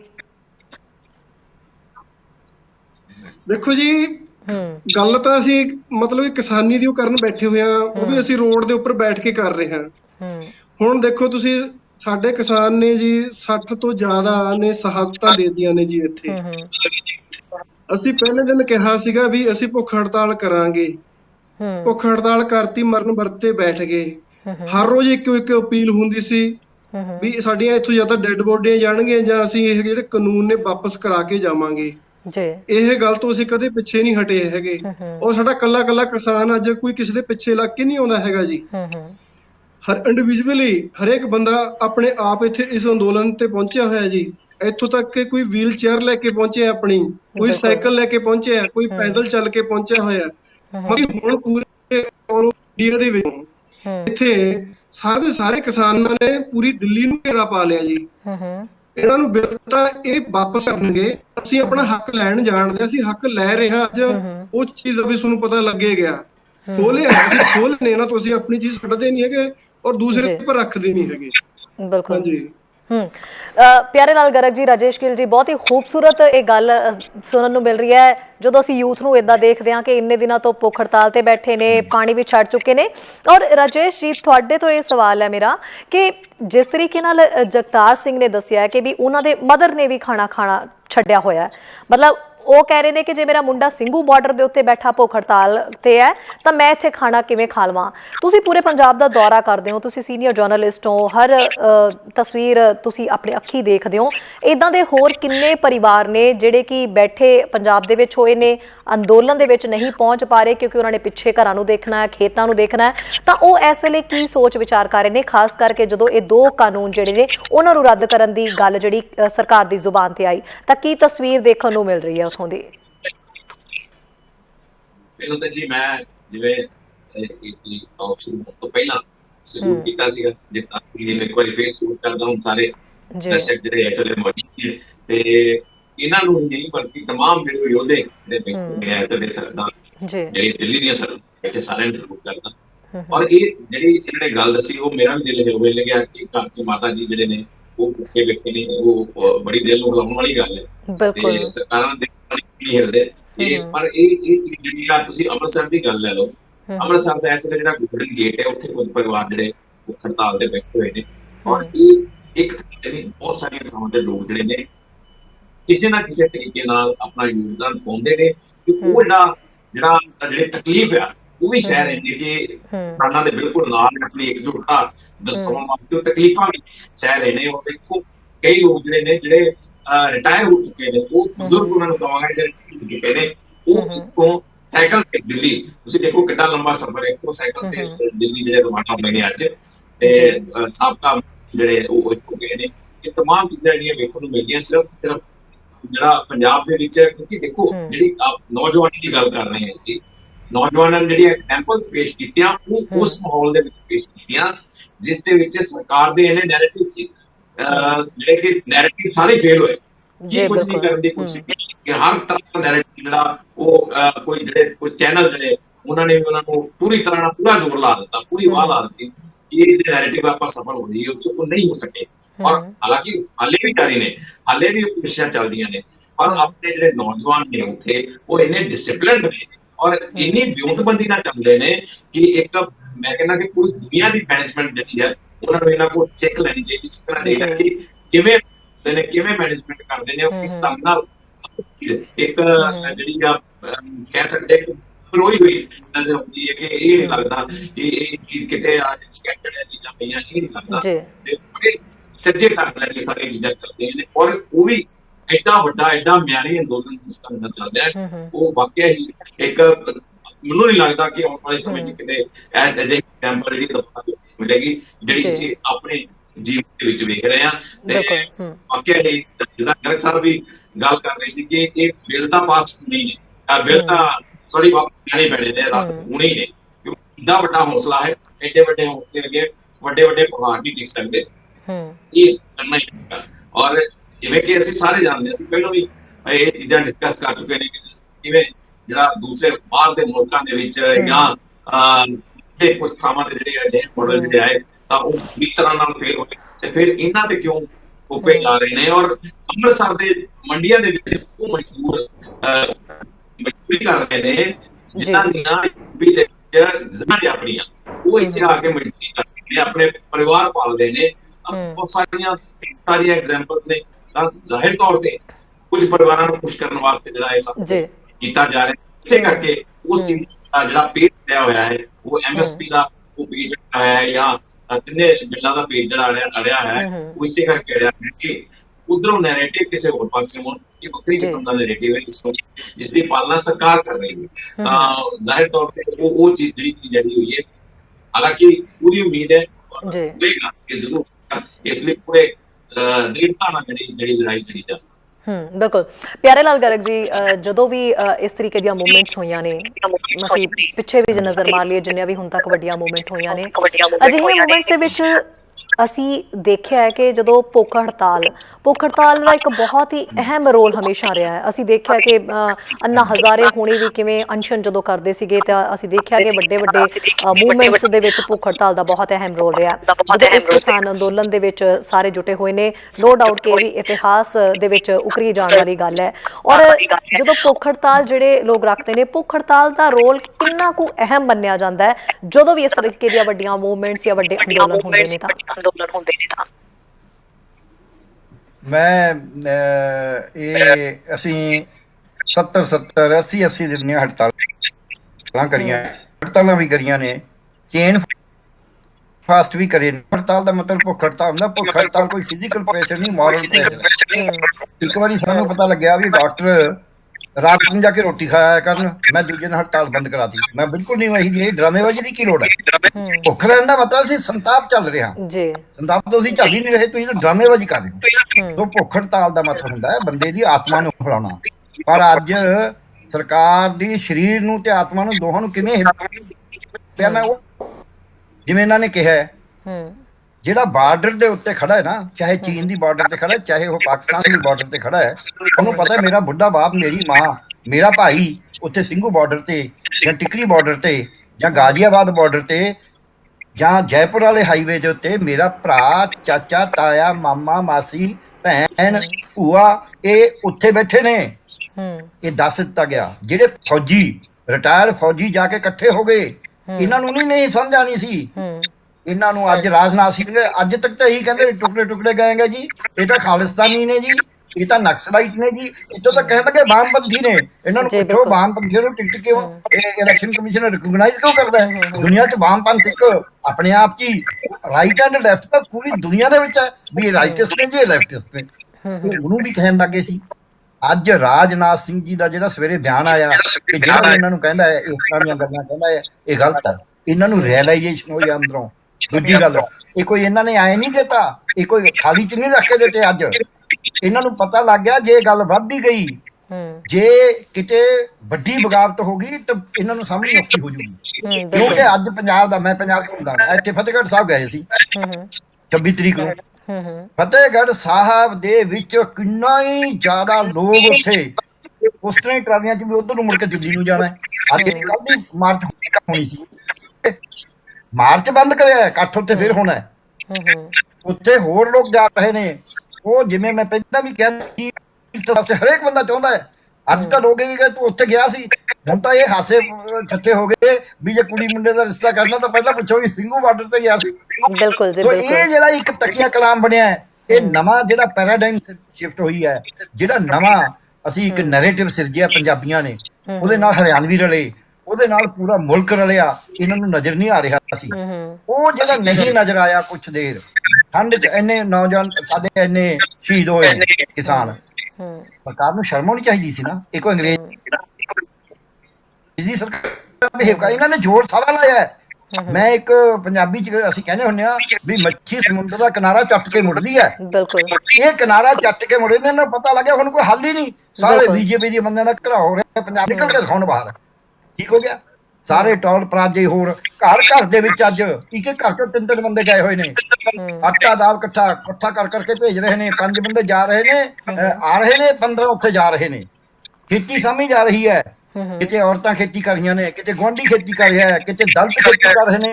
ਕਿਸਾਨਾਂ ਦੀ ਜਿਹੜਾ ਦਲਿਤਾਂ ਤੇ ਕਿਸਾਨਾਂ ਦੀ ਲੜਾਈ ਸੀ, ਉੱਥੇ ਕਿਸੇ ਨੇ ਪੁੱਛਿਆ, ਉਹ ਕਹਿੰਦੇ ਜੀ ਉਹ ਸਾਡੀ ਲੜਾਈ ਹੈਗੀ ਹੈ, ਉਹ ਬਾਅਦ ਚ ਦੇਖਾਂਗੇ, ਅੱਜ ਪਹਿਲਾਂ ਬਿੱਲ ਵਾਪਸ ਕਰਾਉਣੇ ਨੇ।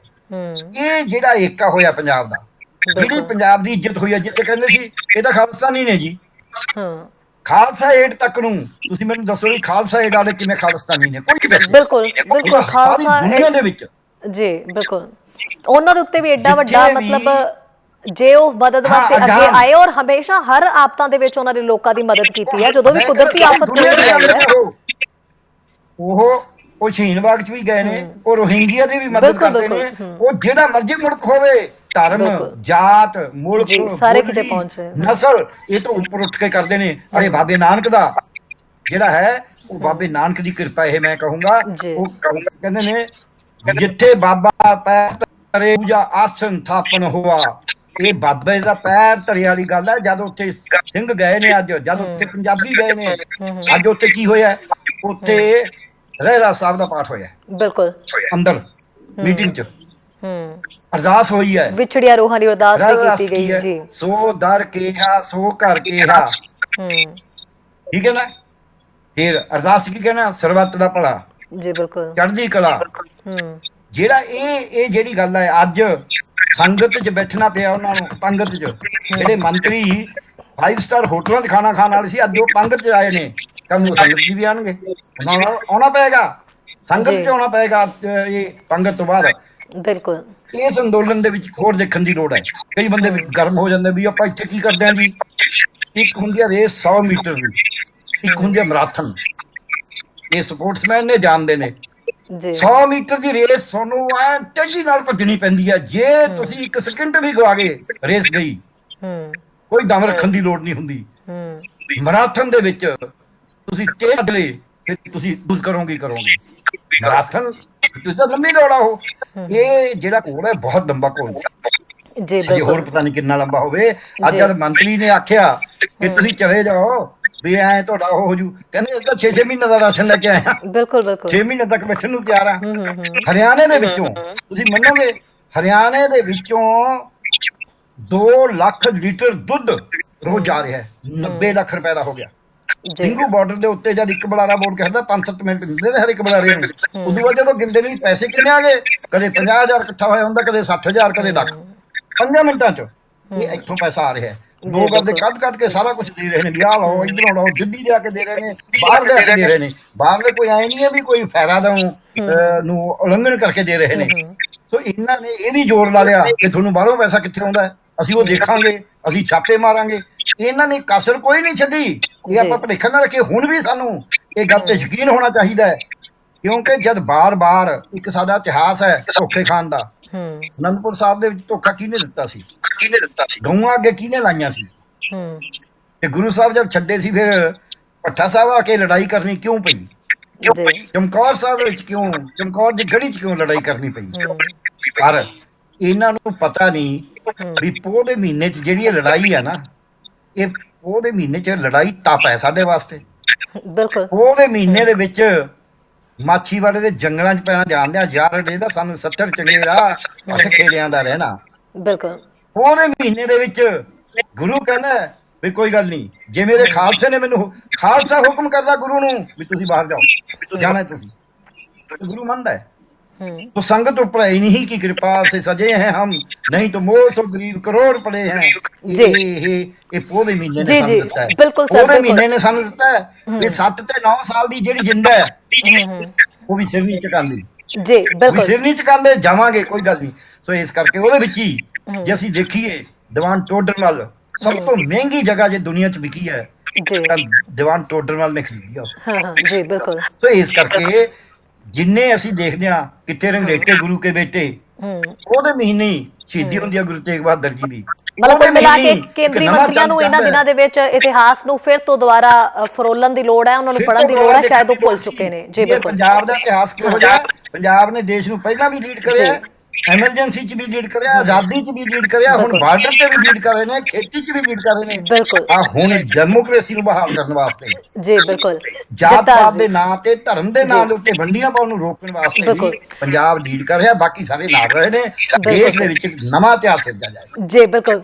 ਜਗਤਾਰ ਜੀ, ਤੁਸੀਂ ਮੈਨੂੰ ਪਤਾ ਹੈ ਬਹੁਤ ਇਸ ਵੇਲੇ ਸ਼ਾਂਤ ਵੀ ਬੈਠੇ ਹੋ, ਅਸੀਂ ਦੇਖ ਵੀ ਰਹੇ ਹਾਂ ਕਿ ਤੁਸੀਂ ਭੁੱਖ ਹੜਤਾਲ ਤੇ ਹੋ, ਕੁਝ ਖਾ ਪੀ ਨਹੀਂ ਰਹੇ ਹੋ, ਕਾਫੀ ਦਿਨ ਹੋ ਚੁੱਕੇ ਨੇ। ਇਹ ਦੱਸੋ ਕਿ ਕਦੋਂ ਤੱਕ ਜਿਹੜਾ ਹੈ ਇਹ ਜੰਗ ਜਿਹੜੀ ਚੱਲੇਗੀ ਸਰਕਾਰ ਦੇ ਨਾਲ, ਜੇ ਲੰਬਾ ਵੀ ਅਰਸਾ ਖਿੱਚ ਜਾਂਦੀ ਹੈ, ਜਿਹੜੇ ਮੇਨ ਕਾਨੂੰਨ ਹੈ ਕਿਉਂਕਿ ਉਹ ਰੱਦ ਨਹੀਂ ਹੋਣ ਦੀ ਹਜੇ ਗੱਲ ਹੋਈ ਹੈ, ਤਾਂ ਫਿਰ ਕੀ ਲੱਗਦਾ ਇਹ ਭੁੱਖ ਹੜਤਾਲ ਕਦੋਂ ਤੱਕ ਚੱਲੇਗੀ?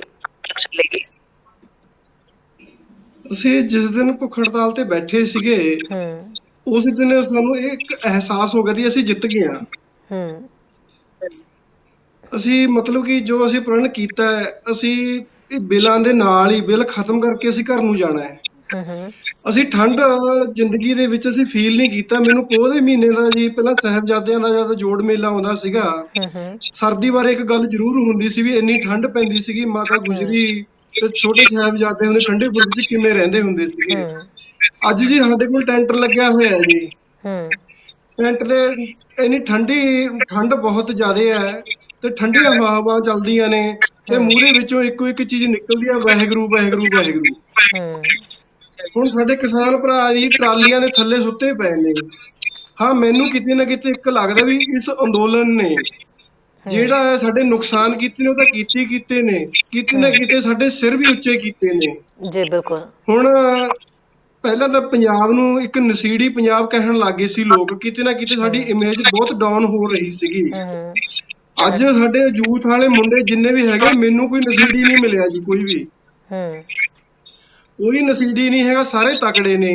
ਦੂਸਰੇ ਨੰਬਰ ਤੇ ਮੈਨੂੰ ਹਰਿਆਣੇ ਬਾਰੇ ਬਿਲਕੁਲ ਵੀ ਪਤਾ ਨਹੀਂ। ਅੱਜ ਮੇਰੇ ਟੈਂਟ ਦੇ ਵਿੱਚ ਘੱਟ ਤੋਂ ਘੱਟ 15 ਤੋਂ 20 ਕਿਸਾਨ ਨੇ ਜਿਹੜੇ ਉਹ ਹਰਿਆਣੇ ਤੋਂ ਨੇ ਜੀ। ਅੱਜ ਉਹ ਸਾਨੂੰ ਜਿਹੜੇ ਬਜ਼ੁਰਗ ਨੇ, ਉਹ ਮੇਰੀ ਉਮਰ ਘੱਟ ਹੈ ਜੀ, ਉਹ ਮੈਨੂੰ ਵੱਡਾ ਭਰਾ ਕਹਿ ਕੇ ਬੁਲਾਉਂਦੇ ਨੇ ਵੀ ਤੁਸੀਂ ਸਾਡੇ ਵੱਡੇ ਭਰਾ ਹੋ ਤੇ ਅਸੀਂ ਤੁਹਾਡੇ ਛੋਟੇ ਭਰਾ ਹੈਗੇ ਆ ਜੀ। ਬਹੁਤ ਸਾਰੀਆਂ ਚੀਜ਼ਾਂ ਸਾਨੂੰ ਸਿਖਾਤੀਆਂ ਇਸ ਅੰਦੋਲਨ ਨੇ ਜੀ। ਬਿਲਕੁਲ। ਬਹੁਤ ਸਾਰੇ ਸਾਡੇ ਟੁੱਟੇ ਹੋਏ ਰਿਸ਼ਤੇ ਸੀਗੇ ਜਿਹੜੇ ਬਣਾ ਕੇ ਰੱਖਦੇ ਨੇ, ਔਰ ਇਹਨਾਂ ਦੀ ਜਿਹੜੀ ਤਸਵੀਰ ਉੱਭਰ ਕੇ ਪੂਰੀ ਦੁਨੀਆ ਦੇ ਵਿੱਚ ਸਾਹਮਣੇ ਆਈ ਹੈ।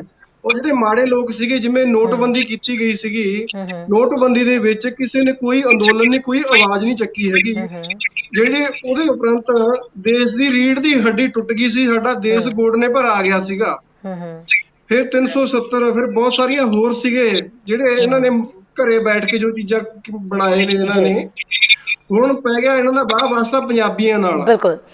ਇਹਨਾਂ ਦੇ ਖਿਲਾਫ ਹੀ, ਸਰਕਾਰਾਂ ਦੇ ਖਿਲਾਫ ਕੋਈ ਆਵਾਜ਼ ਨਹੀਂ ਉਠਾਉਂਦਾ ਸੀਗਾ। ਬਿਲਕੁਲ। ਪੰਜਾਬੀਆਂ ਨੇ ਆਵਾਜ਼ ਉਠਾਈ, ਪੰਜਾਬੀਆਂ ਦੇ ਨਾਲ ਸਾਰਾ ਦੇਸ਼ ਇੱਕ ਏਦਾਂ ਹਨੇਰੀ ਵਾਂਗ ਚੱਲ ਪਿਆ ਜੀ। ਹੁਣ ਸਾਨੂੰ ਉੱਥੇ, ਮੈਂ ਤੁਹਾਨੂੰ ਕੱਲ ਦੀ ਗੱਲ ਦੱਸਦਾ, ਕਰਨਾਟਕਾ ਤੋਂ ਬੰਦੇ ਆਏ ਜੀ, 45 ਬੰਦੇ ਬਾਏ 에ਅਰ ਆਏ ਜੀ ਅੰਦੋਲਨ ਦੇ ਵਿੱਚ, ਮੈਨੂੰ ਮਿਲ ਕੇ ਗਏ ਨੇ ਜੀ ਆ ਕੇ।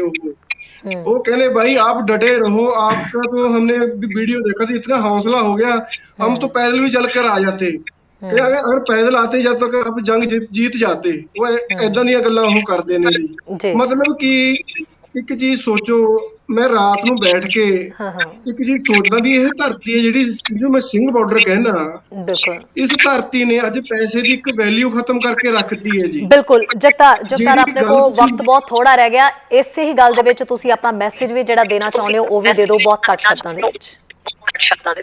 ਹਾਂਜੀ ਜੀ। ਇੱਥੇ ਮਤਲਬ ਕਿ ਤੁਸੀਂ ਇਹ ਧਰਤੀ ਐਸੀ ਧਰਤੀ ਹੋ ਗਈ ਹੈ, ਜਿਹੜੀ ਚੀਜ਼ ਤੁਸੀਂ ਮੂੰਹ ਤੋਂ ਬੋਲੋਗੇ ਨਾ ਤਾਂ ਮੈਨੂੰ ਲੱਗਦਾ ਹੈ ਇੱਥੇ ਜੈਂਬਰ ਲੱਗੇ ਹੋਏ ਨੇ ਜੀ। ਫੋਨ ਤੇ ਤਾਂ ਸਾਡੀਆਂ ਗੱਲਾਂ ਹੋਈਆਂ ਨਹੀਂ, ਪਰ ਰੱਬ ਨਾਲ ਸਾਡਾ ਡਾਇਰੈਕਟ ਕਨੈਕਸ਼ਨ ਜੁੜ ਚੁੱਕਿਆ ਹੈ। ਅਸੀਂ ਮੈਂ ਪਰਸੋਂ ਚੌਥੀ ਦੀ ਗੱਲ ਦੱਸਦਾ, ਮੈਂ ਕਿਹਾ ਯਾਰ ਬਦਾਮ ਵੀ ਆ ਗਏ, ਕਿਸਮਿਸ ਵੀ ਆ ਗਈ, ਸਾਰਾ ਕੁਝ ਆ ਗਿਆ। ਮੈਂ ਕਿਹਾ ਚੁਹਾਰੇ ਨਹੀਂ ਆਏ ਹੈਗੇ। ਇਧਰੋਂ ਜੀ ਨਾਲ ਦੀ ਨਾਲ ਅਨਾਉਂਸਮੈਂਟ ਹੋਈ, ਕਹਿੰਦੇ ਟਰਾਲੀ ਚੁਹਾਰਿਆਂ ਦੀ ਵੀ ਆ ਗਈ ਹੈ ਜੀ, ਸਾਡੇ ਭਰਾ ਕਿਸਾਨ ਚੁਹਾਰੇ ਲੈ ਕੇ ਆ ਗਏ ਨੇ। ਹੁਣ ਦੱਸੋ ਤੁਸੀਂ ਕੀ ਸੋਚ ਸਕਦੇ ਆ ਜੀ ਆਪਾਂ? ਬਿਲਕੁਲ ਜੀ, ਬਿਲਕੁਲ। ਠੀਕ ਹੈ, ਮਤਲਬ ਕਿ ਕਹਿਣ ਦਾ ਮਤਲਬ ਇਹ ਹੈ ਵੀ ਇੱਕ ਹੋ ਕੇ ਸਾਨੂੰ ਚੱਲਣ ਦੀ ਲੋੜ ਹੈ। ਮੈਂ ਜੀ ਤੁਹਾਡੇ ਮਾਧਿਅਮ ਰਾਹੀਂ ਦੇਸ਼ ਵਿਦੇਸ਼ ਦੇ ਵਿੱਚ ਜੋ ਵੀ ਆਪਣੇ ਕਿਸਾਨ ਭਰਾ, ਪੰਜਾਬੀ ਭਰਾ ਨੇ, ਮੈਂ ਅੱਜ ਇੱਕ ਗੱਲ ਕਹਿਣਾ ਚਾਹੁੰਦਾ ਵੀ ਅੱਜ ਮੋਢੇ ਨਾਲ ਮੋਢਾ ਲਾ ਕੇ ਚੱਲਣ ਦੀ ਲੋੜ ਹੈਗੀ ਹੈ। ਮੇਰੇ ਕੋਲ ਗੱਲਾਂ ਨੇ ਕਰਨ ਵਾਲੀਆਂ, ਪਰ ਸਮੇਂ ਦੀ ਘਾਟ ਹੋਣ ਕਰਕੇ ਨਹੀਂ ਕਰ ਪਾਉਂਦਾ, ਮੈਨੂੰ ਵੀ ਪਤਾ ਉਸ ਗੱਲ ਦਾ। ਪਰ ਮੈਂ ਇੱਕ ਗੱਲ ਕਹਿਣਾ ਵੀ ਅੱਜ ਇਸ ਅੰਦੋਲਨ ਦੇ ਵਿੱਚ ਇਹ ਇਤਿਹਾਸ ਬਣ ਰਿਹਾ ਜੀ, ਇੱਕ ਹਿਸਟਰੀ ਬਣ ਰਹੀ ਹੈ। ਇਹ ਹਰ ਇੱਕ ਨੂੰ ਆਪਣਾ ਯੋਗਦਾਨ ਪਾਉਣਾ ਚਾਹੀਦਾ ਹੈ। ਲੋਕੀ ਆਪਣੇ ਬੱਚਿਆਂ ਨੂੰ ਲੈ ਕੇ ਆਉਂਦੇ ਨੇ ਵੀ ਚਲੋ ਆਪਾਂ ਹਾਜ਼ਰੀ ਲਵਾ, ਇਹ ਜੀ ਕਿਸਾਨਾਂ ਦਾ ਮੱਕਾ ਬਣ ਚੁੱਕੇ ਜੀ। ਇਹ ਜਗ੍ਹਾ ਲੋਕੀ ਮੱਥਾ ਟੇਕ ਦਰਸ਼ਨ ਕਰਦੇ ਨੇ ਔਰ ਵਾਪਸ ਚਲੇ ਜਾਂਦੇ, ਏਦਾਂ ਦੀ ਇੱਥੇ ਦੀ ਸਥਿਤੀ ਹੋ ਚੁੱਕੀ। ਵਾਕਈ ਜਗਤਾਰ ਬਹੁਤ ਖੂਬਸੂਰਤ ਗੱਲ ਕਹੀ ਹੈ ਤੁਸੀਂ ਪਿਆਰੇ ਲਾਲ ਗਰਗ ਜੀ। 2 ਸਤਰਾਂ ਦੇ ਵਿੱਚ ਬਹੁਤ ਹੀ ਘੱਟ ਸ਼ਬਦਾਂ ਦੇ ਵਿੱਚ ਕੀ ਕਹਿਣਾ ਚਾਹੋਗੇ? ਮੈਂ ਸਿਰਫ 2-3 ਗੱਲਾਂ ਕਹਾਂਗਾ, ਛੋਟੀ ਛੋਟੀਆਂ। ਬਿਲਕੁਲ ਛੋਟੀਆਂ। ਇਹ ਪੁਰਅਮਨ ਰਹੇ, ਦੂਜੀ ਜੇ ਵਿਸ਼ਵਾਸੀ ਨਾ ਕਰੋ ਤਾਂ ਵਿਸ਼ਵਾਸ ਵੀ ਨਾ ਕਰੋ ਜਿੰਨਾ ਚਿਰ ਤੁਹਾਡੇ ਹੱਥ 'ਚ ਬਾਜੀ ਨਹੀਂ ਆਉਂਦੀ। There is many a slip between the cup and the dip. तो कदे आपदे स्ट्रगल ਨੂੰ ਥੱਲੇ ਨਹੀਂ ਆਉਣ ਦੇਣਾ। ਸਟਰਗਲ ਉਸੇ ਤਰ੍ਹਾਂ ਚੱਲਣਾ ਹੈ। ਜਿੰਨਾ ਕੁ ਦਾਇਰੇ ਕਰਨਾ ਉਹਨਾਂ ਕੁ ਕਰ ਲਓ ਵੀ ਚਲੋ ਇੰਨਾ ਕੁ ਅਸੀਂ ਘਟਾ ਦਿੰਦੇ ਹਾਂ, ਪਰ ਸਟਰਗਲ ਜਿੰਨਾ ਚਿਰ ਇਹ ਬਿੱਲ ਰੱਦ ਨਹੀਂ ਹੁੰਦੇ ਉਹਨਾਂ ਚਿਰ ਬਿਲਕੁਲ ਨਹੀਂ ਇਸ ਸਟਰਗਲ ਨੂੰ ਚੱਲਣਾ ਚਾਹੀਦਾ। ਉਹ ਤੇ ਪਤਾ ਨਹੀਂ ਕਦ ਧੋਖਾ ਹੋ ਜੇ। ਰੋਜ਼ ਅਸੀਂ ਦੇਖਦੇ ਹਾਂ। ਇਹ ਦੋ ਗੱਲਾਂ ਰਮਨ ਰਹਿਣਾ, ਇਹਨੂੰ ਵੱਡਾ ਕਰਨਾ, ਇਹਨੂੰ ਪਿੰਡਾਂ ਦੇ ਵਿੱਚ ਡਿਸਪਰਸ ਕਰਨਾ ਜਿਹੜਾ ਕਰ ਰਹੇ ਨੇ। ਹੁਣ ਹਰ ਪਿੰਡ ਦੇ ਵਿੱਚ ਹੋ ਰਿਹਾ ਹੈ। ਵਿਦਿਆਰਥੀਆਂ ਨੂੰ ਕਾਲ ਦੇ ਦਿੱਤੀ ਹੈ ਸਿੰਘ ਬਾਰਡਰ ਤੋਂ ਕਿ ਵੀ ਤੁਸੀਂ ਵਿਦਿਆਰਥੀ ਵੀ ਆਓ ਰਹੇ ਨੇ। ਸੋ ਇਹਦੇ ਵਿੱਚ ਇਸ ਅੰਦੋਲਨ ਨੂੰ ਵਧਾਉਣਾ, ਸ਼ਾਂਤਮਈ ਰੱਖਣਾ, ਏਕਾ ਰੱਖਣਾ, ਤੇ ਦੂਜੀ ਗੱਲ ਬੇਵਿਸ਼ਵਾਸੀ ਬਹੁਤੀ ਭਾਵੇਂ ਨਾ ਕਰੋ, ਵਹਿਮ ਨਾ ਕਰੋ, ਪਰ ਧਿਆਨ ਰੱਖੋ ਕਿ ਤੁਹਾਡੇ ਨਾਲ ਕੋਈ ਠੱਗੀ ਨਾ ਮਾਰ ਜੇ। ਜੀ ਬਿਲਕੁਲ, अलर्ट रहो, बिल्कुल ਧਿਆਨ ਰੱਖਣਾ जी। राजेश की कहना चाहोगे जी? देखो मेरा वास्ते चले जगतार जी कहते ने सिंह बॉर्डर ना रखता, मेरा वास्ते चले सिंह स्पीक रखता ना इस बॉर्डर ਦਾ। ਔਰ ਸਭ ਤੋਂ ਵੱਡੀ ਗੱਲ ਕਿ ਦੇਖੋ ਅਸੀਂ ਸਿੱਖ ਰਹੇ ਹਾਂ, ਅਸੀਂ ਸਾਰੇ ਇਹਨਾਂ ਤੋਂ ਸਿੱਖ ਰਹੇ ਹਾਂ, ਪੂਰੀ ਦੁਨੀਆ ਇਹਨਾਂ ਤੋਂ ਸਿੱਖ ਰਹੀ ਹੈ। ਸਾਡੇ ਕੋਲ ਕੁਝ ਵੀ ਨਹੀਂ ਹੈਗਾ ਇਹਨਾਂ ਨੂੰ ਸਿਖਾਉਣ ਵਾਸਤੇ। ਬਸ ਮੇਰੀ ਸਾਰਿਆਂ ਨੂੰ ਬੇਨਤੀ ਹੈ ਕਿ ਕਿਸੇ ਨਾ ਕਿਸੇ ਤਰੀਕੇ ਨਾਲ ਜਿਸ ਢੰਗ ਨਾਲ ਵੀ ਕੋਈ ਯੋਗਦਾਨ ਪਾ ਸਕਦਾ ਉਹ ਇਸ ਦੇ ਵਿੱਚ ਆਪਣਾ ਯੋਗਦਾਨ ਜ਼ਰੂਰ ਪਾਵੇ, ਭਾਵੇਂ ਕਿਸੇ ਵੀ ਪਾਵੇ, ਔਰ ਐਕਸ ਦੇ ਬਾਰੇ ਜਾਣਕਾਰੀ ਜ਼ਰੂਰ ਹਾਸਲ ਕਰੇ। ਕਿਉਂਕਿ ਜਿਹੜੇ ਭਰਮਾ ਰਹੇ ਨੇ, ਜਿਹੜੇ ਕਹਿ ਰਹੇ ਨੇ ਕਿ ਇਹ ਐਕਸ ਜਿਹੜੇ ਨੇ ਜੀ ਆਪਣੇ ਹੱਕ ਦੇ ਵਿੱਚ ਨੇ, ਉਸ ਦੀ ਜਾਣਕਾਰੀ ਜ਼ਰੂਰ ਕਰਨ ਤੇ, ਤਾਂ ਕਿ ਹਰ ਇੱਕ ਨੂੰ ਜਿਹੜਾ ਇਹ ਕਹਿੰਦਾ ਉਹਨੂੰ ਮੂੰਹ ਤੋੜਵਾ ਜਵਾਬ ਦਿੱਤਾ ਜਾ ਸਕੇ। ਮੈਂ ਜਿਵੇਂ ਕੱਲ ਦੱਸਿਆ ਤੁਹਾਨੂੰ, ਮੇਰੀ ਬਹਿਸ ਹੋਈ, ਉਹਨੂੰ ਜਵਾਬ ਮਿਲਿਆ ਤਾਂ ਉਹਨੇ 10 ਹੋਰ ਬੰਦਿਆਂ ਨੂੰ ਜਾ ਕੇ ਕਿਹਾ ਨਹੀਂ ਵੀ ਆਹ ਅਸਲੀਅਤ। ਇਹ ਮੇਰੀ ਸਾਰਿਆਂ ਨੂੰ ਬੇਨਤੀ ਹੈ ਕਿ ਇਸ ਪਾਸੇ ਵੱਲ ਜ਼ਰੂਰ। जी बिल्कुल, बहुत बहुत शुक्रिया जी। तुसी तिन्ना ने अपना बहुत ही कीमती समा कढ़िया, गलबात की। प्यारे लाल गर्ग जी, जगतार सिंह जी, राजेश गिल जी, बहुत बहुत धन्यवाद जी अपना समा कढ़न दे जी। सो ਅਸੀਂ ਗੱਲਬਾਤ ਕੀਤੀ, ਸਾਡੇ ਨਾਲ ਐਕਸਪਰਟ ਵੀ ਜੁੜੇ ਹੋਏ ਸੀ ਜਿਨ੍ਹਾਂ ਨੇ ਸਾਨੂੰ ਸਮਝਾਇਆ ਕਿ ਜੇ ਇਹ ਦੋ ਜਿਹੜੇ ਕਾਨੂੰਨ ਨੇ, ਜਿਹੜੇ ਬਿੱਲ ਰੱਦ ਕੀਤੇ ਗਏ ਨੇ, ਉਹਨਾਂ ਦਾ ਮਤਲਬ ਕੀ ਹੈ, ਤੇ ਜਿਹੜੇ ਆਉਣ ਵਾਲੇ ਪੈਂਡਿੰਗ ਬਿੱਲ ਬਚੇ ਨੇ ਜੇ ਉਹ ਰੱਦ ਨਹੀਂ ਹੁੰਦੇ ਤਾਂ ਉਹਨਾਂ ਦਾ ਮਤਲਬ ਕੀ ਹੋਏਗਾ। ਇਹ ਅਸੀਂ ਸਾਰਿਆਂ ਨੇ ਸੁਣ ਲਿਆ। ਦੂਜੇ ਪਾਸੇ ਜਗਤਾਰ ਸਿੰਘ ਵਰਗੇ ਨੌਜਵਾਨ ਕਿੰਨੀ ਸੋਹਣੀ ਮਿਸਾਲ ਪੇਸ਼ ਕਰਦੇ ਨੇ, ਜਿਹੜੇ ਕਿ ਸਿੰਘੂ ਬਾਰਡਰ ਦੇ ਉੱਤੇ ਲਗਾਤਾਰ ਡਟੇ ਹੋਏ ਨੇ, ਭੁੱਖ ਹੜਤਾਲ ਤੇ ਬੈਠੇ ਨੇ, ਪਾਣੀ ਤੱਕ ਨਹੀਂ ਪੀਂਦੇ। ਕਹਿੰਦੇ ਜਦੋਂ ਤੱਕ ਵੀ ਇਹ ਅੰਦੋਲਨ ਚੱਲੇਗਾ ਭੁੱਖ ਹੜਤਾਲ ਚੱਲਦੀ ਰਹੇਗੀ। ਕਹਿੰਦੇ ਹਿੰਮਤ ਮਿਲਦੀ ਹੈ ਸਾਨੂੰ ਕਿਉਂਕਿ ਵਾਹਿਗੁਰੂ ਜਪਦੇ ਹਾਂ ਤਾਂ ਨਾ ਭੁੱਖ ਲੱਗਦੀ ਨਾ ਪਿਆਸ ਲੱਗਦੀ। ਬਹੁਤ ਹੀ ਖੂਬਸੂਰਤ ਇਹ ਗੱਲ ਹੈ ਔਰ ਬਹੁਤ ਵੱਡੀ ਮਿਸਾਲ ਹੈ ਕਿ ਸਾਡੀ ਯੰਗ ਜਨਰੇਸ਼ਨ, ਔਰ ਅਸੀਂ ਸਾਰੇ ਜਾਣਦੇ ਹਾਂ ਕਿ ਜਦੋਂ ਖਿਡਾਰੀ ਹੁੰਦੇ ਨੇ ਤੇ ਖਿਡਾਰੀਆਂ ਦੇ ਸਰੀਰ ਦੇ ਵਿੱਚ ਫੂਡ ਕਿੰਨਾ ਜ਼ਰੂਰੀ ਹੁੰਦਾ ਉਹਨਾਂ ਦੇ ਲਈ ਜਾਣਾ। ਉਹਨਾਂ ਨੂੰ ਤਾਂ ਆਦਤ ਵੀ ਨਹੀਂ ਹੁੰਦੀ ਇੱਕ ਦਿਨ ਵੀ ਭੁੱਖੇ ਰਹਿੰਦੇ, ਪਰ ਇੱਕ ਖਿਡਾਰੀ ਇਸ ਵੇਲੇ ਤੁਸੀਂ ਸਾਰਿਆਂ ਨੇ ਸੁਣ ਲਿਆ ਕਿ ਕਿਵੇਂ ਭੁੱਖ ਹੜਤਾਲ 'ਤੇ ਬੈਠਾ ਹੈ। ਸੋ ਪਿੱਛੇ ਜਿਹੜੇ ਘਰਾਂ ਦੇ ਵਿੱਚ ਲੋਕ ਬੈਠੇ ਹੋਏ ਨੇ ਉਹ ਬਹੁਤ ਹੀ ਅੱਜ ਸ਼ੁਕਰ ਜ਼ਰੂਰ ਮਨਾ ਰਹੇ ਨੇ ਕਿ ਸਰਕਾਰ ਦੇ ਸ਼ਬਦਾਂ ਦੇ ਵਿੱਚ, ਸਰਕਾਰ ਦੇ ਮੂੰਹ ਦੇ ਉੱਤੇ ਕਿਤੇ ਨਾ ਕਿਤੇ ਰੱਦ ਸ਼ਬਦ ਜਿਹੜਾ ਜ਼ਰੂਰ ਆਇਆ। ਸੋ ਹੁਣ ਉਮੀਦ ਟਿਕੀ ਹੋਈ ਹੈ ਕਿ 4 ਜਨਵਰੀ ਨੂੰ ਜਦੋਂ ਮੀਟਿੰਗ ਹੋਏਗੀ, ਯਾਨੀ ਕਿ ਚੜ੍ਹਦੇ ਸਾਲ ਦੇ ਵਿੱਚ ਜਦੋਂ ਮੀਟਿੰਗ ਹੋਏਗੀ ਤਾਂ ਉਹ ਕੀ ਮੈਸੇਜ ਸਾਰਿਆਂ ਨੂੰ ਦੇਏਗੀ ਤੇ ਉਸ ਦੇ ਵਿੱਚ ਕੀ ਨਿਕਲ ਕੇ ਸਾਹਮਣੇ ਆਏਗਾ। ਲਗਾਤਾਰ ਨਜ਼ਰ ਬਣੀ ਰਹੇਗੀ, ਤੁਹਾਡੇ ਨਾਲ ਅਪਡੇਟ ਅਸੀਂ ਸਾਂਝਾ ਕਰਦੇ ਰਵਾਂਗੇ। ਇਜਾਜ਼ਤ ਦਿਓ, ਸਤਿ ਸ਼੍ਰੀ ਅਕਾਲ। ਸਾਡਾ ਹਰ ਇੱਕ ਪ੍ਰੋਗਰਾਮ ਦੇਖਣ ਤੇ ਸਾਡੇ ਨਾਲ ਜੁੜਨ ਲਈ ਸਬਸਕ੍ਰਾਈਬ ਕਰੋ ਚੈਨਲ ਪੰਜਾਬੀ ਤੇ ਨੋਟੀਫਿਕੇਸ਼ਨ ਲਈ ਬੈਲ ਆਈਕਨ ਵਾਲੇ ਬਟਨ ਤੇ ਕਲਿੱਕ ਕਰੋ।